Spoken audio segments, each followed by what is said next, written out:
Hello, everyone. I'm Tionni, and I'd like to welcome you to episode 47 of Two Tickets, One Theme. I'd love to introduce my wonderful husband, Jonathan. How's it going, everyone? How about you introduce Mello? Looks Oh, like you have him Mello's on your laying in lap. my lap right now. He's trying to get comfortable. I hope he stays that way because then it's going to be lots of interruptions. Yes, it's been so long since we've done another episode that we got a whole dog. Oh, wait, did we have him before we did the last Hunger Games? I feel We like we did. had him. Yeah, we just didn't introduce him. All right, so we're in the month of May, very important month, as everyone knows, and we're gonna celebrate a very special person. It's me, Jonathan. Yes. Me. You have to be celebrated. Thank you so much. You did celebrate me this past week, and thank you. So just like last year, whenever it's one of our birthday months, we get to pick our favorite movies of all time to cover.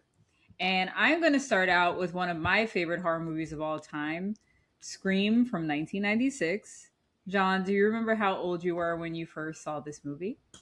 I definitely watched it probably the same year, if not the very following year. Really? You were like me? You watched it when you shouldn't have at 6 years old or seven? Yep. We have great parents. Well, you have your older brother that Right. probably.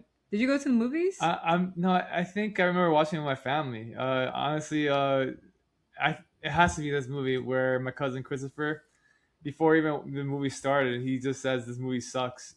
What? Wait, the credits haven't even dropped He or may have been anything? Drew talking Barrymore, about the movie nothing? trailer or whatever, but it was just like we didn't even start the movie yet. What are you talking about? Wow. Okay. Gonna So give it a shot, but again, just children. right. You're children acting like children. Well, we definitely. I'm sure if you asked him today, he would say he likes his movie a lot, and so do I. Me too. At the ripe old age of 6 years old, I knew we had a winner. Now it's time for a quick rundown of movie facts in a segment we call Movie Trailer. Scream is a teen horror film released on December 20th, 1996. It was directed by Wes Craven and written by Kevin Williamson. It is rated R and has a Rotten Tomatoes score of 78% critics and 80% audience. Jonathan, how do you feel about those scores? I honestly, it's questionable. I can understand the critics. If you're a critic, you're probably looking at like, oh, this is a teen slasher movie. But if you're an audience just watching the film, like I don't But understand why they it's were hating not on it. just a teen slasher movie at all, but we can No, get I more mean into that no, right? later. It's first of its kind. It's Yeah. which we'll discuss in our review. But like this is a very quick take on it. Like I'm trying to think about what critics thinks, but I don't know what the audience. I don't know why the audience scored just 80 because again, I mean it's pretty obvious that I regard this movie pretty highly. I think this is a great movie. Okay. Well, here's a synopsis of the film from IMDb. In the small town of Woodsboro, California, a mass killer known as Ghostface begins murdering high school students, and a group of friends must use their knowledge of horror movies to unmask the killer. Um, I didn't feel like creating my own synopsis. I would say I would give this synopsis like a two. I don't like a group of friends must use their knowledge of horror movies. Like they're making it seem like it's a group of Right. like film class nerds that are like, They what have a happens in a few. horror movie? They have like maybe one or two conversations about it, and like maybe two or three It's scenes. really Randy. Yeah, It's really right. Randy who But knows. Yeah. they do talk about it like in And Drew in one Barrymore. scene, just like a very short moment. Yeah. And I think if you want to, this would be a better description for like Scream 4. Because that's Yes. actually a group of film class students Yeah, they're definitely like fanatics of this the of the stab Stab movies. franchise. Yeah.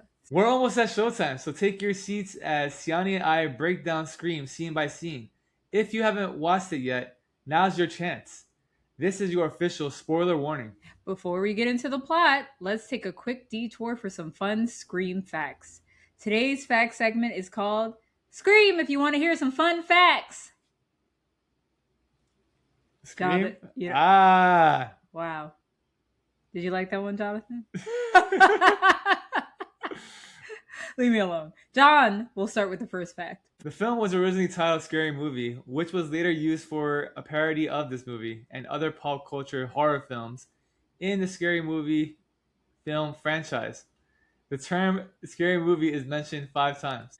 The film was released in December, 5 days before Christmas. The studio did this because during the holiday season, Family-friendly movies are usually released, and the studio wants to give the horror audience something to see during a time when no horror movies would be out.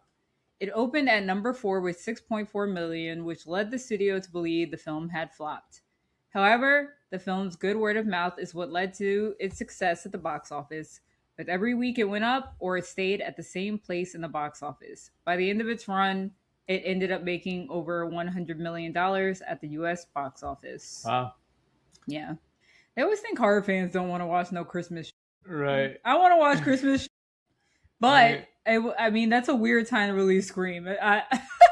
Thank Right. you for releasing horror, but we don't need it during Christmas time. But that was a weird thing to think of, is what I'm trying to say. Yeah, But luckily for them, it worked out. you think about time periods where people don't really normally go to the movies, and it's normally like February, right? But No, it survived. January is the bad January, month. yeah. Mm-hmm. So so for it to have success in December, it's pretty impressive. It's just word of mouth. Well, it's saying that it didn't initially. Oh, That yeah, people word of mouth. wanted It Christmas spirity movies. So Right. later on, they're like, actually, that movie I happened to see it on Christmas Day was good. Right. During production, Ghostface's signature black robe was going to be white to make him appear even more like a ghost. This was changed in fear of people comparing the costume to those that the Ku Klux Klan wear. Wow. Wow. Oh, as long as they didn't put a pointy top like on the hat, it would have been okay. I think. It wasn't like Ghostface was going to carry a torch. Right, like, or have a pointy head. So No, I I think mean, it was a good call. you think it was a good call? Yes, definitely. Okay, I mean, ghosts are ghosts, though. But I mean, it's gonna look ridiculous, and you also Yeah, it would have been you're gonna definitely way stand less out. You're scary. gonna stand out way more. Isn't that like a in Scooby a white robe? Right? Isn't there like a Scooby Doo episode with like a ghost that was like all white chasing them around? Oh man, yeah, I think so. Oh well, okay, whatever. Wes Craven initially turned down the film. He was already busy developing a remake of The Haunting and was considering distancing himself from the horror genre. He signed on to direct after Drew Barrymore agreed to appear in the film. Also, he was confronted by a young little boy fan who was about 10. The boy accused Craven of going soft and that he had more guts back in the day when he was making movies like Last House on the Left. That pushed him over the edge, and he called the people at Miramax and agreed to do screen. That sounds like a fake ass story. I know. I mean, like First a of 10-year-old. all, I mean, It's impressive if it's true. let me finish I'm what like I'm respect saying. to that 10-year-old. Let me say what I'm saying. I personally, yes, I watched a lot of horror movies before I should have, but I don't know if my dad showed me Last House on the Left. Like, I don't think so. That's like showing I Spit on Your Grave. Like, that's not. Yeah. So the fact that the kid's like, you're going soft. Like, what? Like, it just sounds like a fake story, but I mean, also I don't want to lie on Wes Craven's name. Also, as a kid, Hardcore. I don't really look at who directed the movie. I don't care. Right, I just didn't watch the care back movie. then. Definitely did not care who directed the movie when I was 6, 7, 8, 9, 10. So it's hard to believe, but if it is true, respect to that 10-year-old, he's much older today, and And Wes hopefully Craven, still. you're really gonna let a 10-year-old like call you soft and Right. give you motivation? That's I- kind of. I mean, I'm also thinking about Drew Barrymore convincing him to be like, maybe I should do this movie because Drew Barrymore is only in the opening scene. But that's considered a big get. At that point, Drew Barrymore is a star. Yeah. So maybe he likes Drew Barrymore. I'm trying to think. Was she in anything that he did before that? I don't remember. It's possible. I just don't remember. All right, Jonathan, let's do this. Showtime. All right. A girl with a short blonde bob. This is Drew Barrymore, obviously. She answers a landline phone. Do you remember those, Jonathan? Landline? Do your parents have a landline? My parents definitely had a landline phone. Yes. No, I'm saying, but do they still have Do one? they still have one? No, I told them to get rid of it. Oh, so they don't have. Yeah, my parents got rid of it. It took some convincing, but I'm like, we're not going to use this. I think I still have in my phone like the phone number that I used to call if none of my parents answered their cell phone. It's kind of sad. Your parents still have the landline? Mm-mm. Oh, okay. That's what I'm saying. I still have it, and it obviously will not work. Right. But anyway, so someone has dialed her number by mistake. She's polite. She's too nice, in my opinion. But she's polite, but she hangs up with him very quickly. Then the phone rings again, and it is the same man. He claims that he called back to apologize. She tries to hang up on him pretty quickly again, but he wants to continue the conversation. So that's kind of a red flag because it's like, okay, so not only did you call me by accident the first time, but then you call back to say sorry, and then you're like, but we might as well talk since I have you. Like, no. See, I'm too mean. I'd be like, no, I'm good. He would already be like, if you hang up on me, okay. Like at the beginning of the movie. I mean, you just think about like a unknown number calling your phone. What do? Don't even answer. Yeah, but I don't. You know what I mean? There wasn't caller ID at this point, right? That's another thing too. We didn't have caller ID with this Right. landline phone. Right, so you're just answering. That comes later on. So she tells him, like, after he's like, can we have a conversation since, I got you? She's like, they have 900 numbers for that, and hangs up. What's a 900 number, Jonathan? Tell the kids.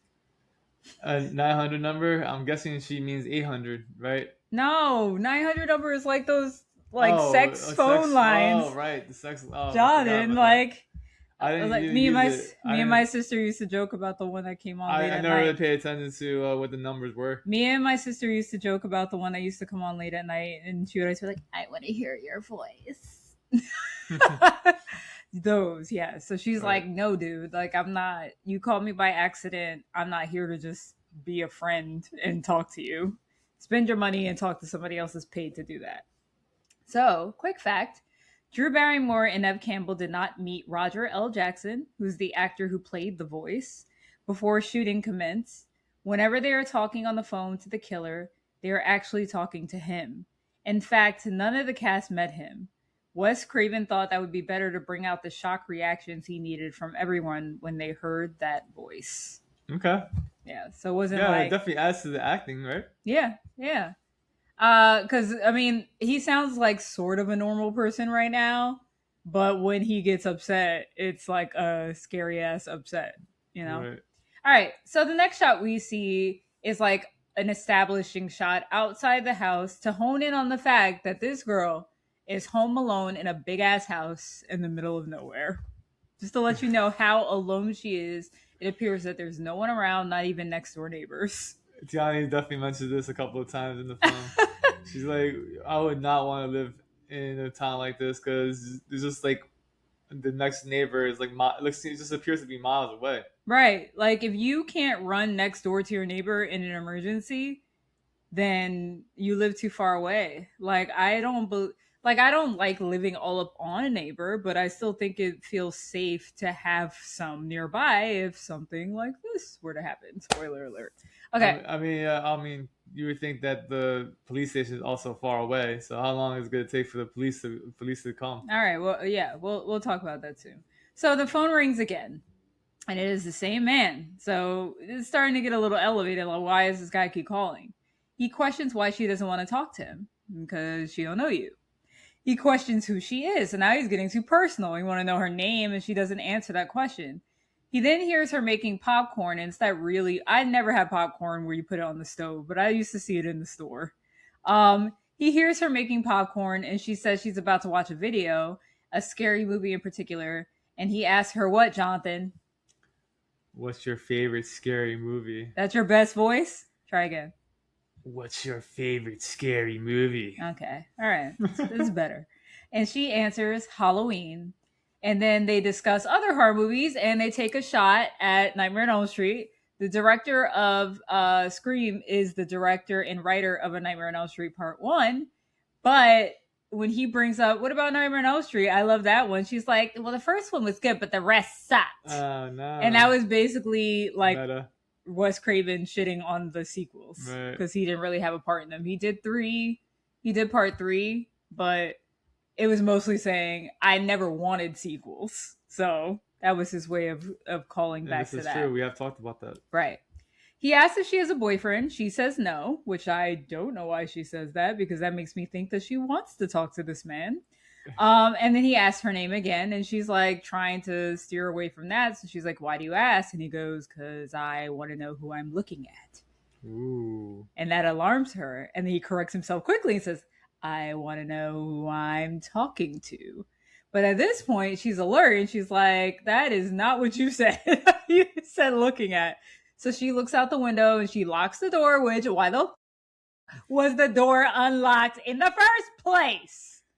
too trusting. She's in the middle of nowhere. I guess she figures nobody's around. I think it's a different mentality for like city people and people who live in those type of areas. I know. And well, like, I'm sure after this movie, a lot of people who lived in the middle of nowhere locked their door. If I don't think about locking their car door or locking anything, right. I would lock everything every time, no matter what. So she declares she has to go after that because it's definitely crossed the boundary. And she hangs up on him, but not before he says, "Don't hang up on me," in a sinister voice. So we're starting to hear like, oh, this is the real him coming out now. It's like, this guy's a jerk. Right. This stranger that I never met that for some reason I'm into. Right. Because she did humor him too much, in my opinion. It's just a voice. He calls again and she answers and asks what he wants. And she's starting to sound a little bit nervous. Like, this guy is not leaving me alone. And he answers that he wants to talk to her. She tells him to dial someone else and hangs up. So what do we know about him, Jonathan? He doesn't want to be what? He doesn't want to be hung up on. Yeah. Like, he's, at this point, we know he's pissed. So he calls right back and she's like, "Listen, asshole." And he's like, "No, you listen. If you hang up on me, I'm going to cut you like a fish, you understand?" So it escalates very quickly. And she is shocked. She is stopped dead in her tracks. She is hoping somehow that this is a joke.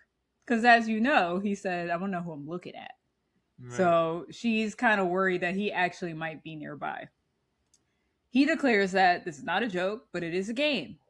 And then he calls her Blondie, which lets her know that he can see her. So she runs to hide, and then she looks out of the window. She threatens to call the police, and he's like, "They're too far out. They will never come in time." Basically letting her know, like, they'll never come in time to save you. So go ahead, call them, but I'm going to be done with you by the time they show up. She hears someone at the door and screams, "Who's there?" As she asks that, the phone rings again, and she screams because it startles her, because she's like on edge at this point. And then he admonishes her for asking who's there. So basically, what we're going to find out through this movie is that there's a lot of meta. And I don't have the exact definition of meta, but it's basically like it feels like a movie is happening within a movie. So they're going to be commenting on horror movie tropes throughout this film. So right now, she's asking who's there. And to this killer, that is like a no-no. You do not ask who's there. Like, what's the point? And that happens in a lot of horror movies where it's like, why are you even talking to the killer? Just hide. Shut the hell up. So he yells at her basically, "Don't you know never to say who's there? It's a death wish." So he's like messing with her. And she admits to him that, you know what? I actually do have a boyfriend. We were about to watch Halloween together. He's big and he plays football. He's going to kick your ass. And the whole time the caller's just like not phased. He's like, "Ooh, I'm scared. I'm shaking in my boots." And then he goes, "His name wouldn't be Steve, would it?"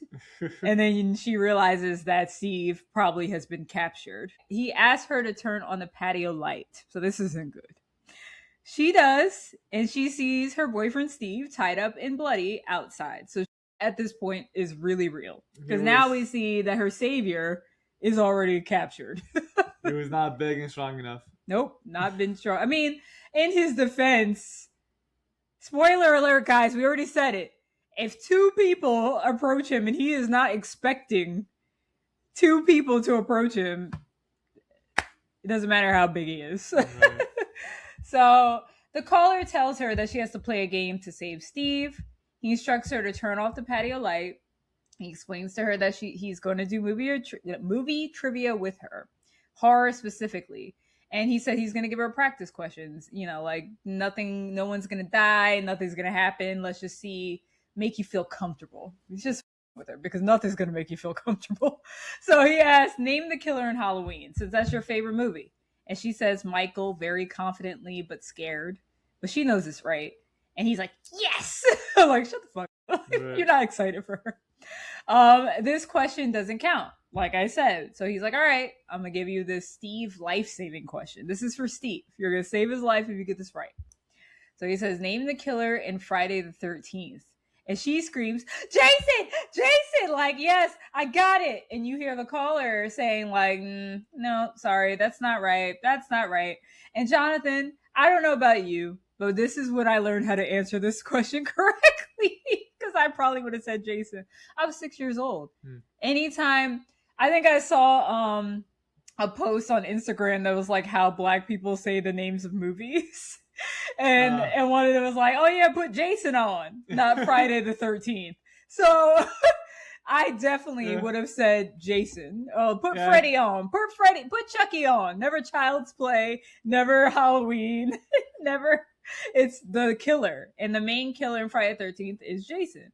At our age, that would have happened. I feel like if we were adults and we're as big a fan of horror movies, we definitely would not have gotten that wrong. It's kind of a trick question. If you're thinking about the whole franchise, you would say Jason. But he didn't say the series. So he said Friday the 13th. He could have said part 1 to make it clear. He didn't want to make it clear. He wanted it to be a trick. So she thinks it's Jason. And she insists because she said, I've seen that movie 20 goddamn times. He's like, well, then you should know it's Mrs. Voorhees that was the original killer. Jason didn't show up until the sequel. So he knew exactly what he was doing. Right. He was like, you're not going to get this. That's why he gave her the easy one first, because he's like, oh, she loves Halloween. She'll know. She continues to look outside and says that he tricked her. And he tells her, you have another chance to live, but unfortunately for Steve, you got the answer wrong, so he's done. And someone goes behind Steve and kills him right in front of her. So, poor Steve. Goodbye. Didn't have a shot. Once Steve is slaughtered, she picks up the phone after being told to, because she still has, like, she's still connected to this guy, because if she hangs up on him, he might gut her like a fish.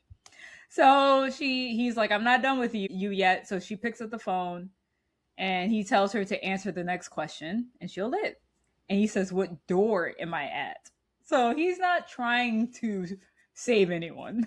He's like, you're going to die. And so is your boyfriend. And she has no idea. Why would she know what door he's at? And even if she said the right door, right. What was gonna happen? I mean, even if she got all the answers right, he would have found something else to do.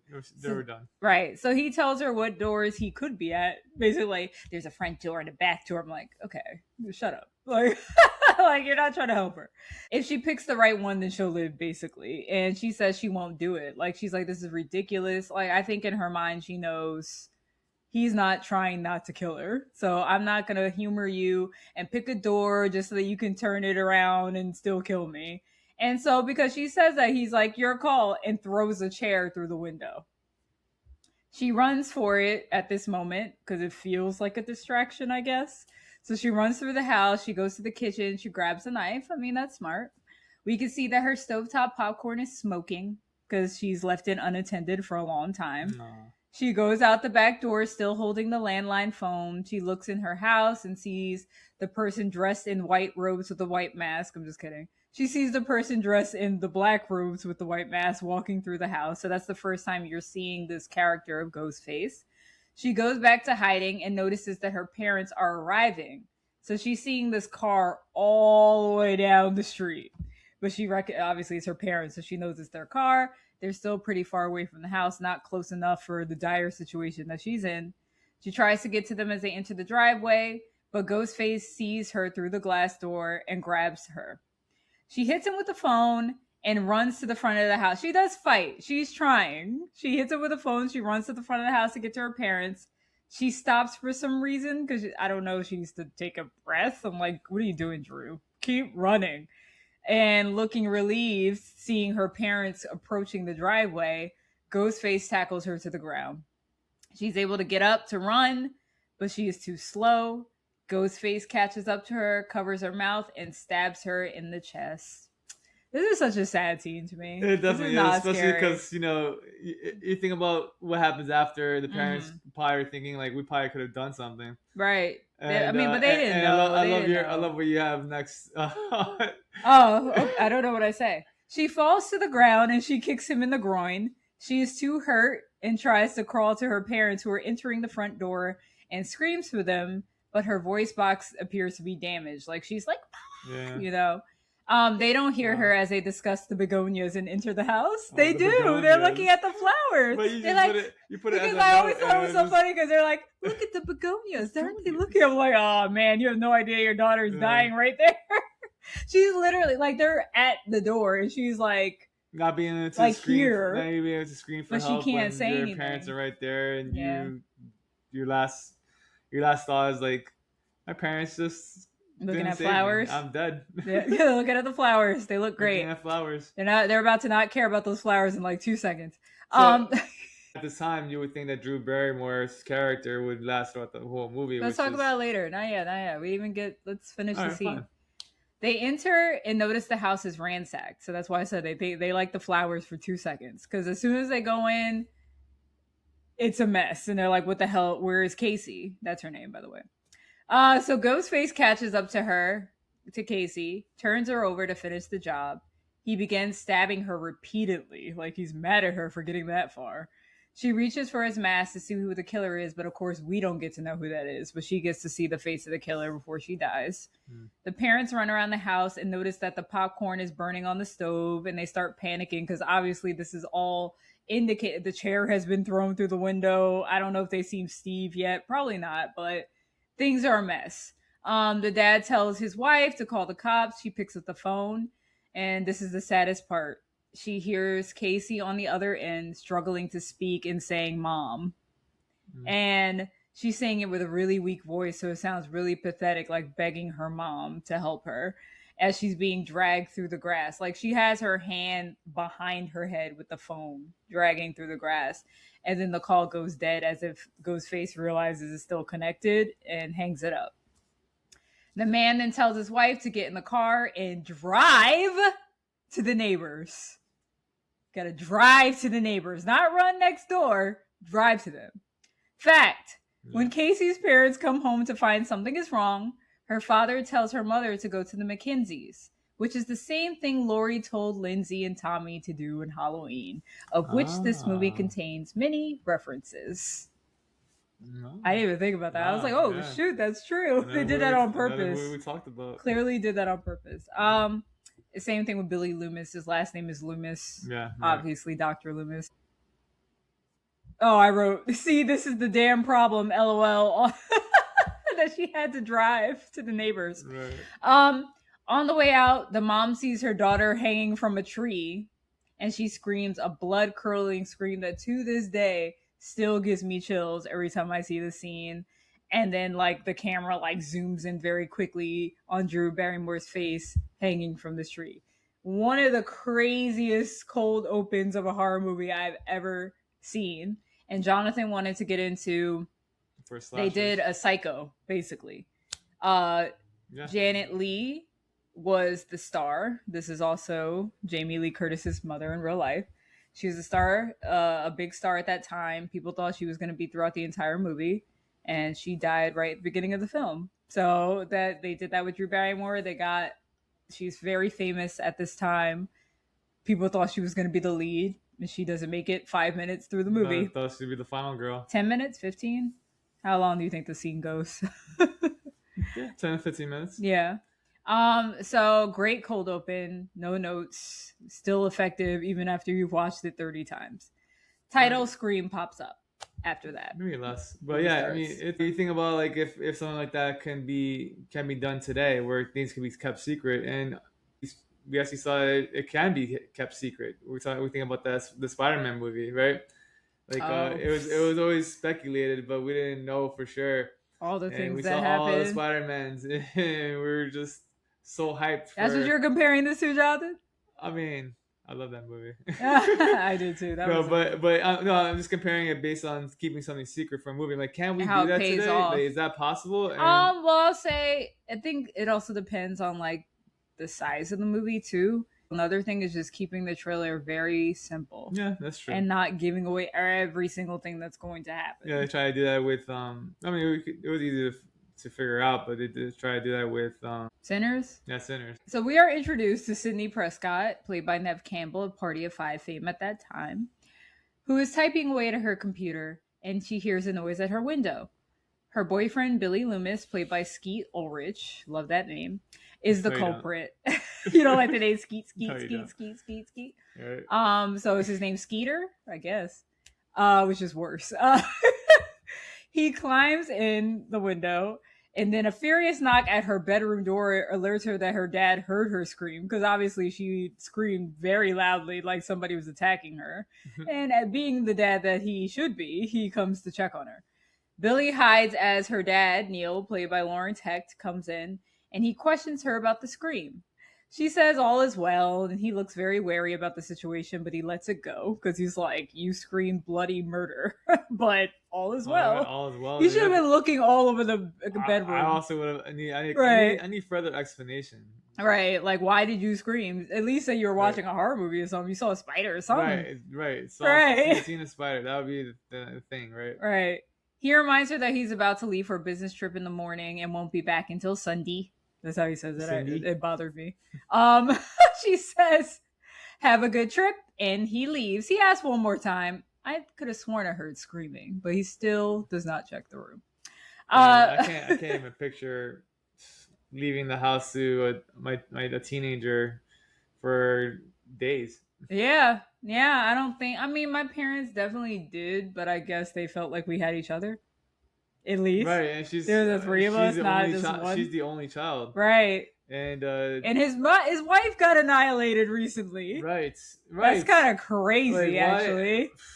Yeah, you bringing that up, I just thought about that right now. Like, yeah, my wife just got raped and murdered brutally, but lost your wife a little less than a year ago, and now you're leaving your daughter alone. I mean, with her window open, apparently. Your wife was viciously murdered.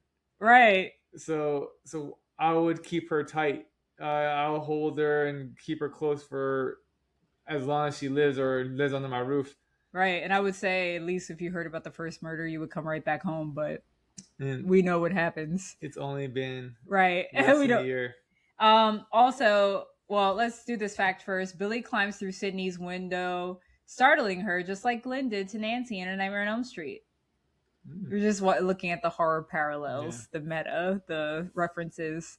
That could have been too on the nose, but like somebody just said that. But I feel like it's possible because, again, Wes Craven did Nightmare on Elm Street, so he probably did do that on purpose. After the scene, we'll get into something in a second. Billy comes back up and tries to convince Sydney to sleep with him by saying The Exorcist was on and it got him thinking about her. I always love that line. So stupid. But he explains, Jonathan. He explains. He goes on about TV edits messing up horror movies and how it's like their relationship, which started out at a strong R rating, was heading to an NC-17, and now it's headed for television. It's the lamest thing anyone could say. But it's teenagers. They're supposed to be teens, I guess. So she's not into having sex tonight, but he's like, how about some dry humping? Can we do on the clothes stuff? She agrees. And they make out, but he starts slipping his hand up the nightgown and she stops him gently. And he's getting hot and heavy. And she's like, all right, let's stop. I'm not letting you do that tonight. And he gets up to leave. He's respectful. He's not mad. And before he leaves, though, she asks him, would you settle for a PG-13? And flashes him and he calls her a tease.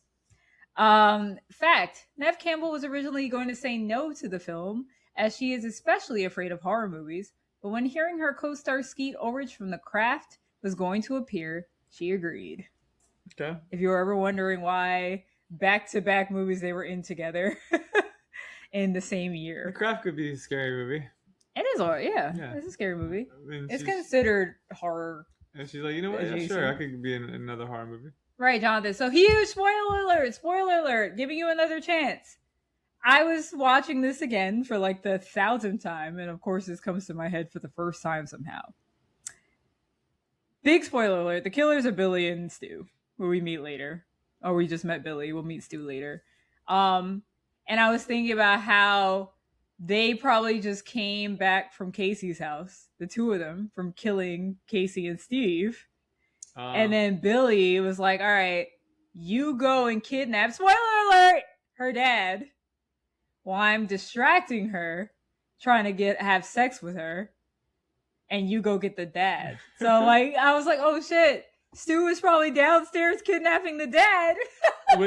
which would make sense because again, like Tionni said, spoiler alert, the dad is kidnapped. How can he be kidnapped if he's out of town? This would be the moment to grab him. And then it gives the reason like he disappears is because he killed people and then went off to his business trip. And Sydney wouldn't really suspect anything because she thinks he's out on a business trip. Right. So yeah, it just all came together that they went from that killing to Sydney's house to take care of the dad. It would also be a good alibi For Billy. for Billy, just Right. because like girlfriend could spot him. Right. So just wanted to say that, but huge spoiler alert, right at the top of the we haven't even gotten into I'm not anything. sure. I'm not sure if anybody else has thought about that, but yeah, when Tiani brought it up to me the other day, I was like, that makes a lot of sense. Yeah, unless he just said, "Okay, wait for me while I try to have sex with my girlfriend and I'll come meet you downstairs." Yeah. It's the next day at Woodsboro. It's the next day at Woodsboro High School, and there are reporters swarming the campus. Clearly, something has happened. We know that Casey and Steve were murdered, but Sydney doesn't, and she's looking around confused. She sees multiple interviews going on mentioning Casey and Steve being murdered. She didn't hear that, but we hear that as the audience. She runs into her friend Tatum, played by Rose McGowan, who fills her in. She explains in very gruesome detail what happened to them. These kids have no tact. They're just like, she was slit from end to end. I mean, Knowing that her mother was just murdered. right, and it's just the way they're talking. It seems like they have no remorse, and you know what? I believe that. Right. I feel like kids would definitely talk about stuff like this with no No feelings remorse. whatsoever. Well, she insinuates that it's the worst thing that's happened in town for years. Worse than it's bad. She was about to say worse than your mother. Right. So crazy. But she stopped herself, but Sydney knew what she meant, It's supposed to be her friend. Sydney knew exactly what she meant. It's supposed to be her friend. Right. Crazy. She, like I said, she stopped herself before mentioning a sore subject that the audience doesn't know yet. We haven't been told that what happened to her mom. We've mentioned it like 5 times already, but we haven't been told that her mom got killed. Wasn't this actress? Didn't she end up also playing playing a witch? Oh yeah, and Charmed. Yeah, Charmed, right? She played, yeah. So, yeah, she replaces right. Shannon. Why can't I think of Doherty. her name? Right? Doherty. Yes, she replaces like half sister. So Sydney, sitting in class, notices Casey's empty desk, and as she's looking at the desk, she is called into Principal Henry's office, played by Henry Winkler, to be questioned. They're bringing in all the students and the teachers to question where they were last night, etc. So we also meet Dewey, played by David Arquette. Stupid ass. And there are other. Sorry for people who are named Dewey. It's just Dewey, the police officer. This does not sound right to me. Officer Dewey. Right. Sure. I feel like this is done purposely. Right. So Dewey and the other cops are gathered in the principal's office. They're there to question everybody, like I said. But before she enters, they mention that she is the daughter of ... and they abruptly stop their conversation when she enters. So again, audience still doesn't know what happened. They're like, what happened? Who is she the daughter of? And they just keep like teasing us. Like, we'll find out. She's uncomfortable. So it cuts there. We don't see the questioning. We don't see the interrogation. We cut to the group of friends, which is, Sydney, Tatum, who we've met. We've met Billy, but now we're meeting Stu, played by Matthew Lillard, and Randy, played by Jamie Kennedy. And they're talking about the murders and how it takes a man to have done something like that, because they're talking about how they were gutted and annihilated. They were not killed like just this little stab. They were like hung from trees and all that. I mean, I could see that argument. You're never going to suspect a woman doing all this, although they are capable of doing something like this. Right, and then also like in the later movies, we're gonna be like, she didn't do that shit. Right. Right. Yeah, right. So maybe Matthew Lillard is right. There's absolutely no way. Right. This small woman was able to throw people across the room. It becomes unreasonable. Right. So Sydney asks how you gut someone because they keep talking about it. And Stu explains in great detail how that is done. And then Randy asks Stu, didn't you date Casey? Insinuating that he could be a suspect because maybe she dumped him and he wanted to kill her. And he's like, no, like it was for like 2 seconds. Like I didn't give a fuck about that girl, basically. And then he accuses Stu of potentially killing her, but Tatum is his alibi because they hung out that night. So Randy then accuses Billy of potentially doing it as well. Like, just because Billy seems like a sketchy character. Basically, he just seems like a dark character. Imagine having a conversation with your friends and being like, "You could be a killer, right?" Why are you hanging out with them? You could have killed somebody. Right. I felt so many times that you were about to kill me that night. All right, so we're now at home with Sydney. She's arriving home after school to a large home far out in the woods. Very beautiful town. I forgot where they shot, but way too isolated, especially if you're just finding out a killer's on the loose. So she makes plans with Tatum to come over to her house around 7 p.m. She walks around her big empty home by herself because, like we said, her dad is on a business trip. She's unsettled because two of her classmates have been murdered and her mother has also been murdered. But she's patiently waiting for her friend who's promising to come at 7 p.m. on the dot. She turns on the TV and sees multiple news stations reporting on the murders. Then they mention her mother, Maureen Prescott, was raped and murdered not long ago, and she turns the TV off. So we finally get that explanation on why she would be more on edge than most. That's why her dad, Jonathan, should have never left that alone. Right. Doesn't make any sense. Right. And she must not have much family, or, I mean, stay with somebody. Right. You're going to stay alone at a house? Tatum is coming, Jonathan. She's coming. Makes absolutely no sense. I don't know what the hell Tatum has to do, but she had to do it. So she falls asleep waiting for Tatum. It gets dark outside, and Tatum is late. I was about to curse. I was like, I need to stop cursing. Tatum is late. The phone rings, and Tatum says she's on her way. It is like already past 7. She's not there yet. She reassures her friend, don't worry, Casey and Steve bit the dust at 10 p.m. His friends suck, yo. Right. Don't worry, it's too early to die. All right, so the phone rings again, and she thinks it's Tatum, and it's actually the voice of a stranger. He mentions the murders out of the blue, and she thinks it's Randy because of that. She's like, only Randy would talk about this normally, like it's nothing. So she's convinced it's him, so she keeps talking to him about horror movies. She tells him she hates them and admonishes women running up the stairs instead of out the front door. It doesn't make any sense. It's insulting. He insists that he's not Randy. She's telling him. He's telling her, I'm not Randy. And tells her that he's also on the front porch. he's giving her all the information she needs to know. And she goes outside to check and sees no one. She's a little unsettled. I mean, if someone tells you they're on the front porch and you live in the middle of nowhere, well, you're going to be unsettled. Like she thinks it's a joke. Right, but she still checks, you know? She gets back on the phone and doesn't believe him and taunts him, still thinking it's Randy. She like picks her nose like, can you see what I'm doing? What am I doing? But then the conversation takes a turn when he speaks aggressively to her, said, if you hang up on me, you'll die just like your mother. Oof. So, like, obviously it's not Randy. Like, Randy wouldn't say that. And if it is Randy, right? She quickly realizes that it's not him from that statement. So she goes inside, and Ghostface comes out of the closet and attacks her. Because, like, at this point, once I said that, I'm out the bat. Like, I might as well attack. Because she knows it's real. So she fights back. We could tell that she's going to be, spoiler alert, a final girl because she's kicking ass. She fights back, but he headbutts her and taunts her with a knife. She kicks him, and I don't know why he taunts her. Like, just she's like dizzy. Kill her. She kicks him and tries to leave out the front door, but it's locked. So what is she forced to do, Jonathan, that she hates?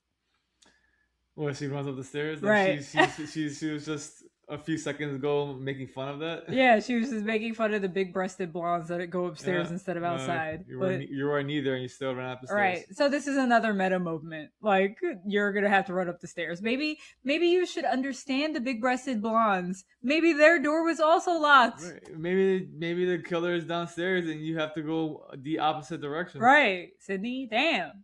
So she dials 911 on her computer because her phone line is cut, even though you could do that. As she's calling, the banging on her door stops and Billy appears like a hero. He appears at her window. She hugs him. She's relieved at his arrival until what, Jonathan? He drops the phone. He drops his cell phone out of his pocket. And at this time, children, not everyone had a cell phone. Right, so this is crazy. Why would he have a cell phone? Why do you have a cell phone, Jonathan? It's like everyone Murderer? has one. Well, again, not everyone has one during these times. Right. So she thinks he's the killer and runs downstairs to the door. When she opens the door, a ghost face mask greets her and she screams, "It's Dewey," and he screams back at her. So stupid. Automatically tells you what type of cop he's going to be. Right? Like, are you going to scream at her? Incompetent. Like, why did he have the mask up like this? Right. Near the door. Like, why even hold up the mask that way? If you're looking at a mask, you're looking at the front of the mask, not the back of the mask. Right. Stupid. It was just a funny thing to do. Right. So Billy is being apprehended by Dewey and other police officers as he insists that he didn't do anything.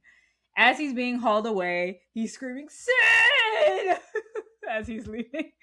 Tatum finally arrives at like 8:30, 8:45. I don't know what time it is, but she's mad late. She arrived after Ghostface, Billy, Dewey. What the hell is she doing? At the video store. I don't know. So she's here. And she's very mean to Dewey, who we find out is her brother. And she calls him a doofus at some point. So she has no respect for Dewey, just like Jonathan. Right. I mean, Dewey's the older brother. Right. What? And she treats him like he's the little brother. As Sydney is leaving with Dewey, Gail Weathers, played by Courtney Arquette from... Friends. At this time, Jonathan, she is famous for Friends. Super famous. That whole cast is like, can't walk anywhere at this point. And she arrives with her camera operator, Kenny, played by W. Earl Brown. I hate when people do that to their first name. It must really suck. They try to get to Sydney, but she's gone by the time Kenny moves his fat tub of lard ass. Don't say about that's what Gail says. So she bugs Tatum instead because Tatum is still outside of her car and she tells her to leave her alone. So, like I said, Gail yells at her camera guy for taking too long. He took too long to get out the car. You know what really hurts this movie today? Every scene that we talk about, I think about Scary Movie. Oh, man. Every scene. All right, don't do that. Fact, Courtney Cox approached the production to pursue the role. She was interested in playing a bitch character to offset her nice friends image. This image was the main reason why the producers initially refused to consider Courtney Cox for the part. Courtney Cox continued to lobby the studio as she felt she could believably play the character. Her efforts ultimately succeeded, and now she's in like the 8th movie. And I don't even know why. And they refused to kill her. She should have died a while ago. Right, they refused to kill her. I mean, I guess because we lost Dewey, they're like, we can't kill. Right, we have to have that stupid song play. All right. You hate that? When did they start that? Because I don't think they do that. Was it a second one? I think they played it in this movie. They do in this one? I'm pretty sure. Oh, okay. At the station, Sydney is asked about her dad. She insists that he's at the Hilton because that's what he told her. Like, that's where he was going to be. But Dewey lets her know that he never checked in for some reason, so she doesn't know where he could be in that case. So that's looking a little sketchy on her dad's part, because why is he not where he said he was going to be? Billy is questioned about his cellular telephone, because that's what he said. What are you doing with the cellular phone, son? Right. He is also asked why he was at Sydney's house, and his dad is also present in the interrogation room during this conversation. He insists that he didn't come there to kill Sydney, nor did he kill Casey and Steve. They tell him he has to stay in jail until they get his phone records. So, right now, it's not looking too good for Billy. The station is then swarmed by reporters because we see that they all know that another murder was attempted. They possibly captured the killer. So they're there to get the story. And of course, Gail Weathers is one of those reporters who is trying to get the story in any way that she can. Reporters can be annoying. Yeah, they really can. I mean, that's the job, right? Is to get the scoop first, Right. As Billy is being pulled through the station, he sees Sydney and he tries to get her to look at him and she looks away. She, at this moment, is like, he has to be the killer. I mean, I was being stalked and he showed up with a cell phone. Today, I might not think Jonathan is the killer because everybody has a cell phone. So I'll just be like, thank God he's here. That's it. There wouldn't be a dramatic doom when his phone falls out of his pocket. Tatum plays Dewey in front of his colleagues and demands he leaves the station now with Sydney in tow. He takes him out the back. Wait, how does she play Dewey? She plays it. She's just like, we're going now. And everybody's like laughing at him.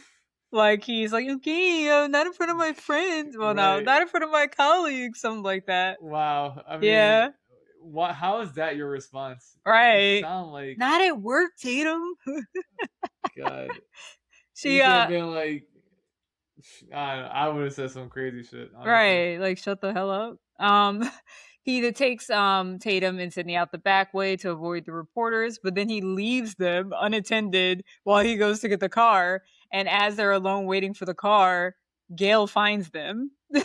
So, because he's like, oh, you know what? They're probably not going to go out the front. They're probably going to go out the back. Sydney's like, okay, fine, Gail, ask me some questions. Since you're dying to talk to me, ask me some questions.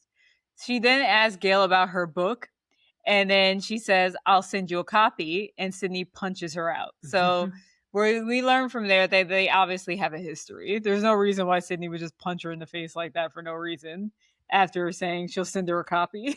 Right.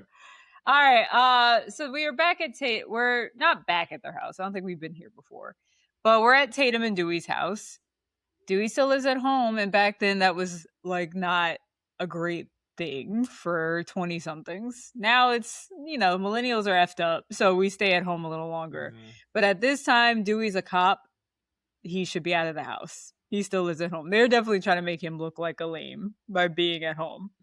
Right. Tatum is gassing her up for punching Gail out. She thinks it's hilarious, so she did that. They discuss Billy being the possible killer. Tatum's mom interrupts and tells Sydney she has a phone call. Guess who it is, Jonathan? Who is it? It's Ghostface, but Billy's in jail. Right, so how is Ghostface calling? It can't be Billy then, right?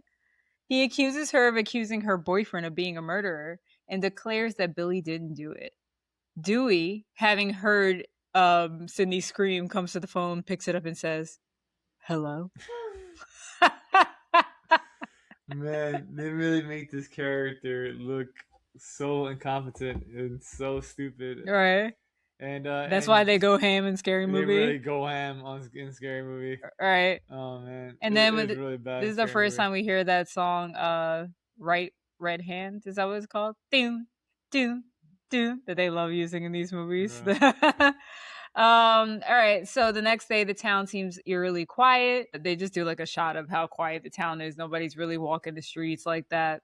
Then we go back inside of Tatum's house where we see a news report talk about how Sydney was attacked last night. And they mention her mom again being killed. And Dewey turns off the TV and lets her know that Billy's records were clean and he was just released. They still don't know who the killer is. So she's like, damn, not only am I afraid of the fact that the killer's still in the streets, but now I gotta deal with my boyfriend. Like, and I just accused him. Yeah, wrongfully accused my boyfriend for trying to kill me. Right. That's an awkward conversation. Jonathan, would the relationship be over? Yes. Why? You don't think she has a good point? Like, wouldn't you? I would be like, even if her mom just got murdered, you wouldn't be like, all right, I get it. At this point, there is no motive. She doesn't know any motive for Billy to try to kill her. Yeah, but she's on edge. Her lover, as far as she knows, killed her mom. Her mom's lover killed her. She doesn't know that. Yes, she does. She thinks Cotton killed her mom. Oh, I thought you were talking about Billy. Well, she doesn't think Cotton. She's like convinced her mom's not a whore, but it's someone she knew, right? No, you're right. She's like convinced her mom is not a whore for some reason. And before this moment, there's no reason for her to suspect Billy just because of a phone. Right, Jonathan, that was a big deal. Nobody was walking around with phones like that. I know, I get that, but still, you would if you didn't trust me and it's just my phone. I'm like, dang, you don't really feel safe around me. And I mean, he is creepy. Some type of way. He is creepy. So Dewey drives her to school. Obviously, Tatum's there too. And as she gets out of the car, reporters ask her how it feels to almost be brutally butchered. How does it feel to be almost brutally butchered? Like, okay. Yeah, wow. Reporters. But at least it wasn't Gail. Gail didn't ask that. That was a random person. Savage question. Crazy. All right. She sees Gail and goes over to talk to her. She wants to talk to Gail off the record. They talk about her book. She doesn't think Gail got the story right. That's why she's upset. Like, obviously the book is about her mom's murder. Gail believes that Cotton Weary, I don't know where the hell they got this name. I should have looked it up to see how they got it. Was it like a horror movie reference? I've never heard of a I don't Cotton. know. But she believes that Cotton Weary, who we might see briefly played by Liev Schreiber in this movie, we see him more later on in the series. But she believes that he's innocent and that the man that Sydney thinks killed her mom was not him. Sydney's testimony put him on death row, so Cotton is scheduled to die because of what Sydney said. During the trial, Gail called Sydney a liar and says she falsely identified Cotton. She says she personally spoke to Cotton many times and his story has never changed. He admits to having sex with Maureen, which Sydney denies that her mother could have cheated with him. She's like, she wouldn't have touched him. She had to have been raped. And she says also, Sydney also says like he left his coat at the house. Sydney insists that he left with the coat on. Sorry, I'm saying this wrong.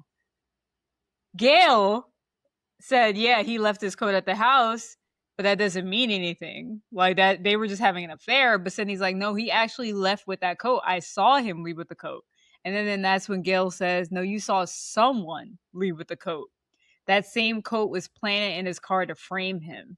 So, I mean, even for me, like that gave me chills. I was like, damn, she saw someone leave with the coat and she just assumed it was Cotton, but it was the murderer. Like, I mean, if they had a conversation, she would think twice because I mean, you're actually sending someone to their death, right? Oh, well, the reason why she's talking to Gail is because she's having second thoughts now. Yeah, right. No, she also might just thought her boyfriend did it and was probably like, yeah, if I was wrong about this. Right. Good point. Yes. If I was wrong about my boyfriend, it would to say that I was right about Cotton. So, and then she doesn't want to believe it about her mom being a whore, but she's hearing it from every which way that this woman was a known slut. Well, she is definitely a whore. I'm sorry, Sydney. she was screwing around everywhere. Right. So Sydney, it made your father a cuck. Maybe that's why he probably didn't care about you. He just left you home. It's like, what happens? Whatever happens, sorry, happens. Right. So Sydney insists that Cotton murdered her mom, and Gail can see it in her eyes that she is not sure anymore. Gail realizes right in that moment that the murders might be related and Maureen's killer might be out there. So Gail is quick. She's like, oh, snap, this girl is not sure anymore. And on top of that, the murders might be related that are happening today. It might be the same killer. You might be onto something, Gail. It's a real reporter right there, Jonathan. She's always been the bright one. Right. So we're inside the school. Sydney inquires about Billy's coming to school because she's like, damn it, I had to talk to him. I gotta like confront the fact that my boyfriend, I accused him and he's not the murderer. Right when she's talking to Stu about Billy and if he's coming to school, two idiots run through the school wearing Ghostface costumes. Right after that, she runs into Billy and she is startled because she's on edge already. She already thought he was a killer, and then she just saw these idiots run through the hallway. He asks if she still thinks it's him. She agrees that it couldn't have been him because the killer called her later that night. He has the alibi of being in jail, so I guess that means I don't think you did it. She still seems like she thinks so, right. Even though she's like, you could have possibly done it. She asked for what? It doesn't help, like Tionni said, it doesn't help that he kind of looks like a creep. Right, he looks like he's always skulking around corners and his hair is in his face. He's like, you still think I'm the killer? I feel like he has this, like kind of the same feel of I'm doing really terrible with names. Johnny Depp. Thank you. Wow, don't look at me. Someone with Johnny Depp. Because everybody thinks Ski Ulrich look like a young Johnny Depp. Oh, okay. Or a doppelganger. I don't know if they're like the same. Johnny Depp looked kind of creepy on Nightmare on Elm Street. So what? No, he didn't. To me, he did. Not he always looked creepy to me. He always looked weird. Nah, not Nightmare on Elm Street or 21 Jump Street. Those were like the 2 times he looked normal. Even I don't know. To me, he looked like a creep. You're thinking maybe he's somewhat handsome at a young age? No, that's not why. Okay. Nope. I thought he looked like a preppy kid, like they wanted him to look like in a Nightmare on Elm Street. I didn't think so. Okay. Well, she asked for his understanding of being on edge, and he chalks it up to his girlfriend accusing him of being a killer just so that she doesn't have to touch him. And I said, eye roll. I was like, it's always about sex, isn't it, with you, Billy?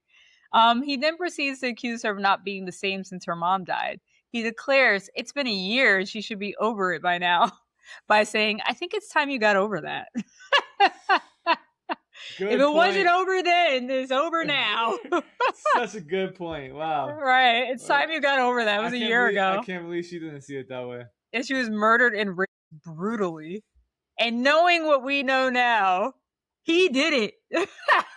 after him Get saying over that, it. after him saying that she should be like, we're done. I don't even want to see you. Right. Oh, how I mean, she recover did. from saying that? She was initially mad at it. She said we Yes. learned, we also learned his way of saying like get over it is that we learned that his mom walked out on him and his dad and he learned to accept it, so she should learn to accept that her mom got murdered.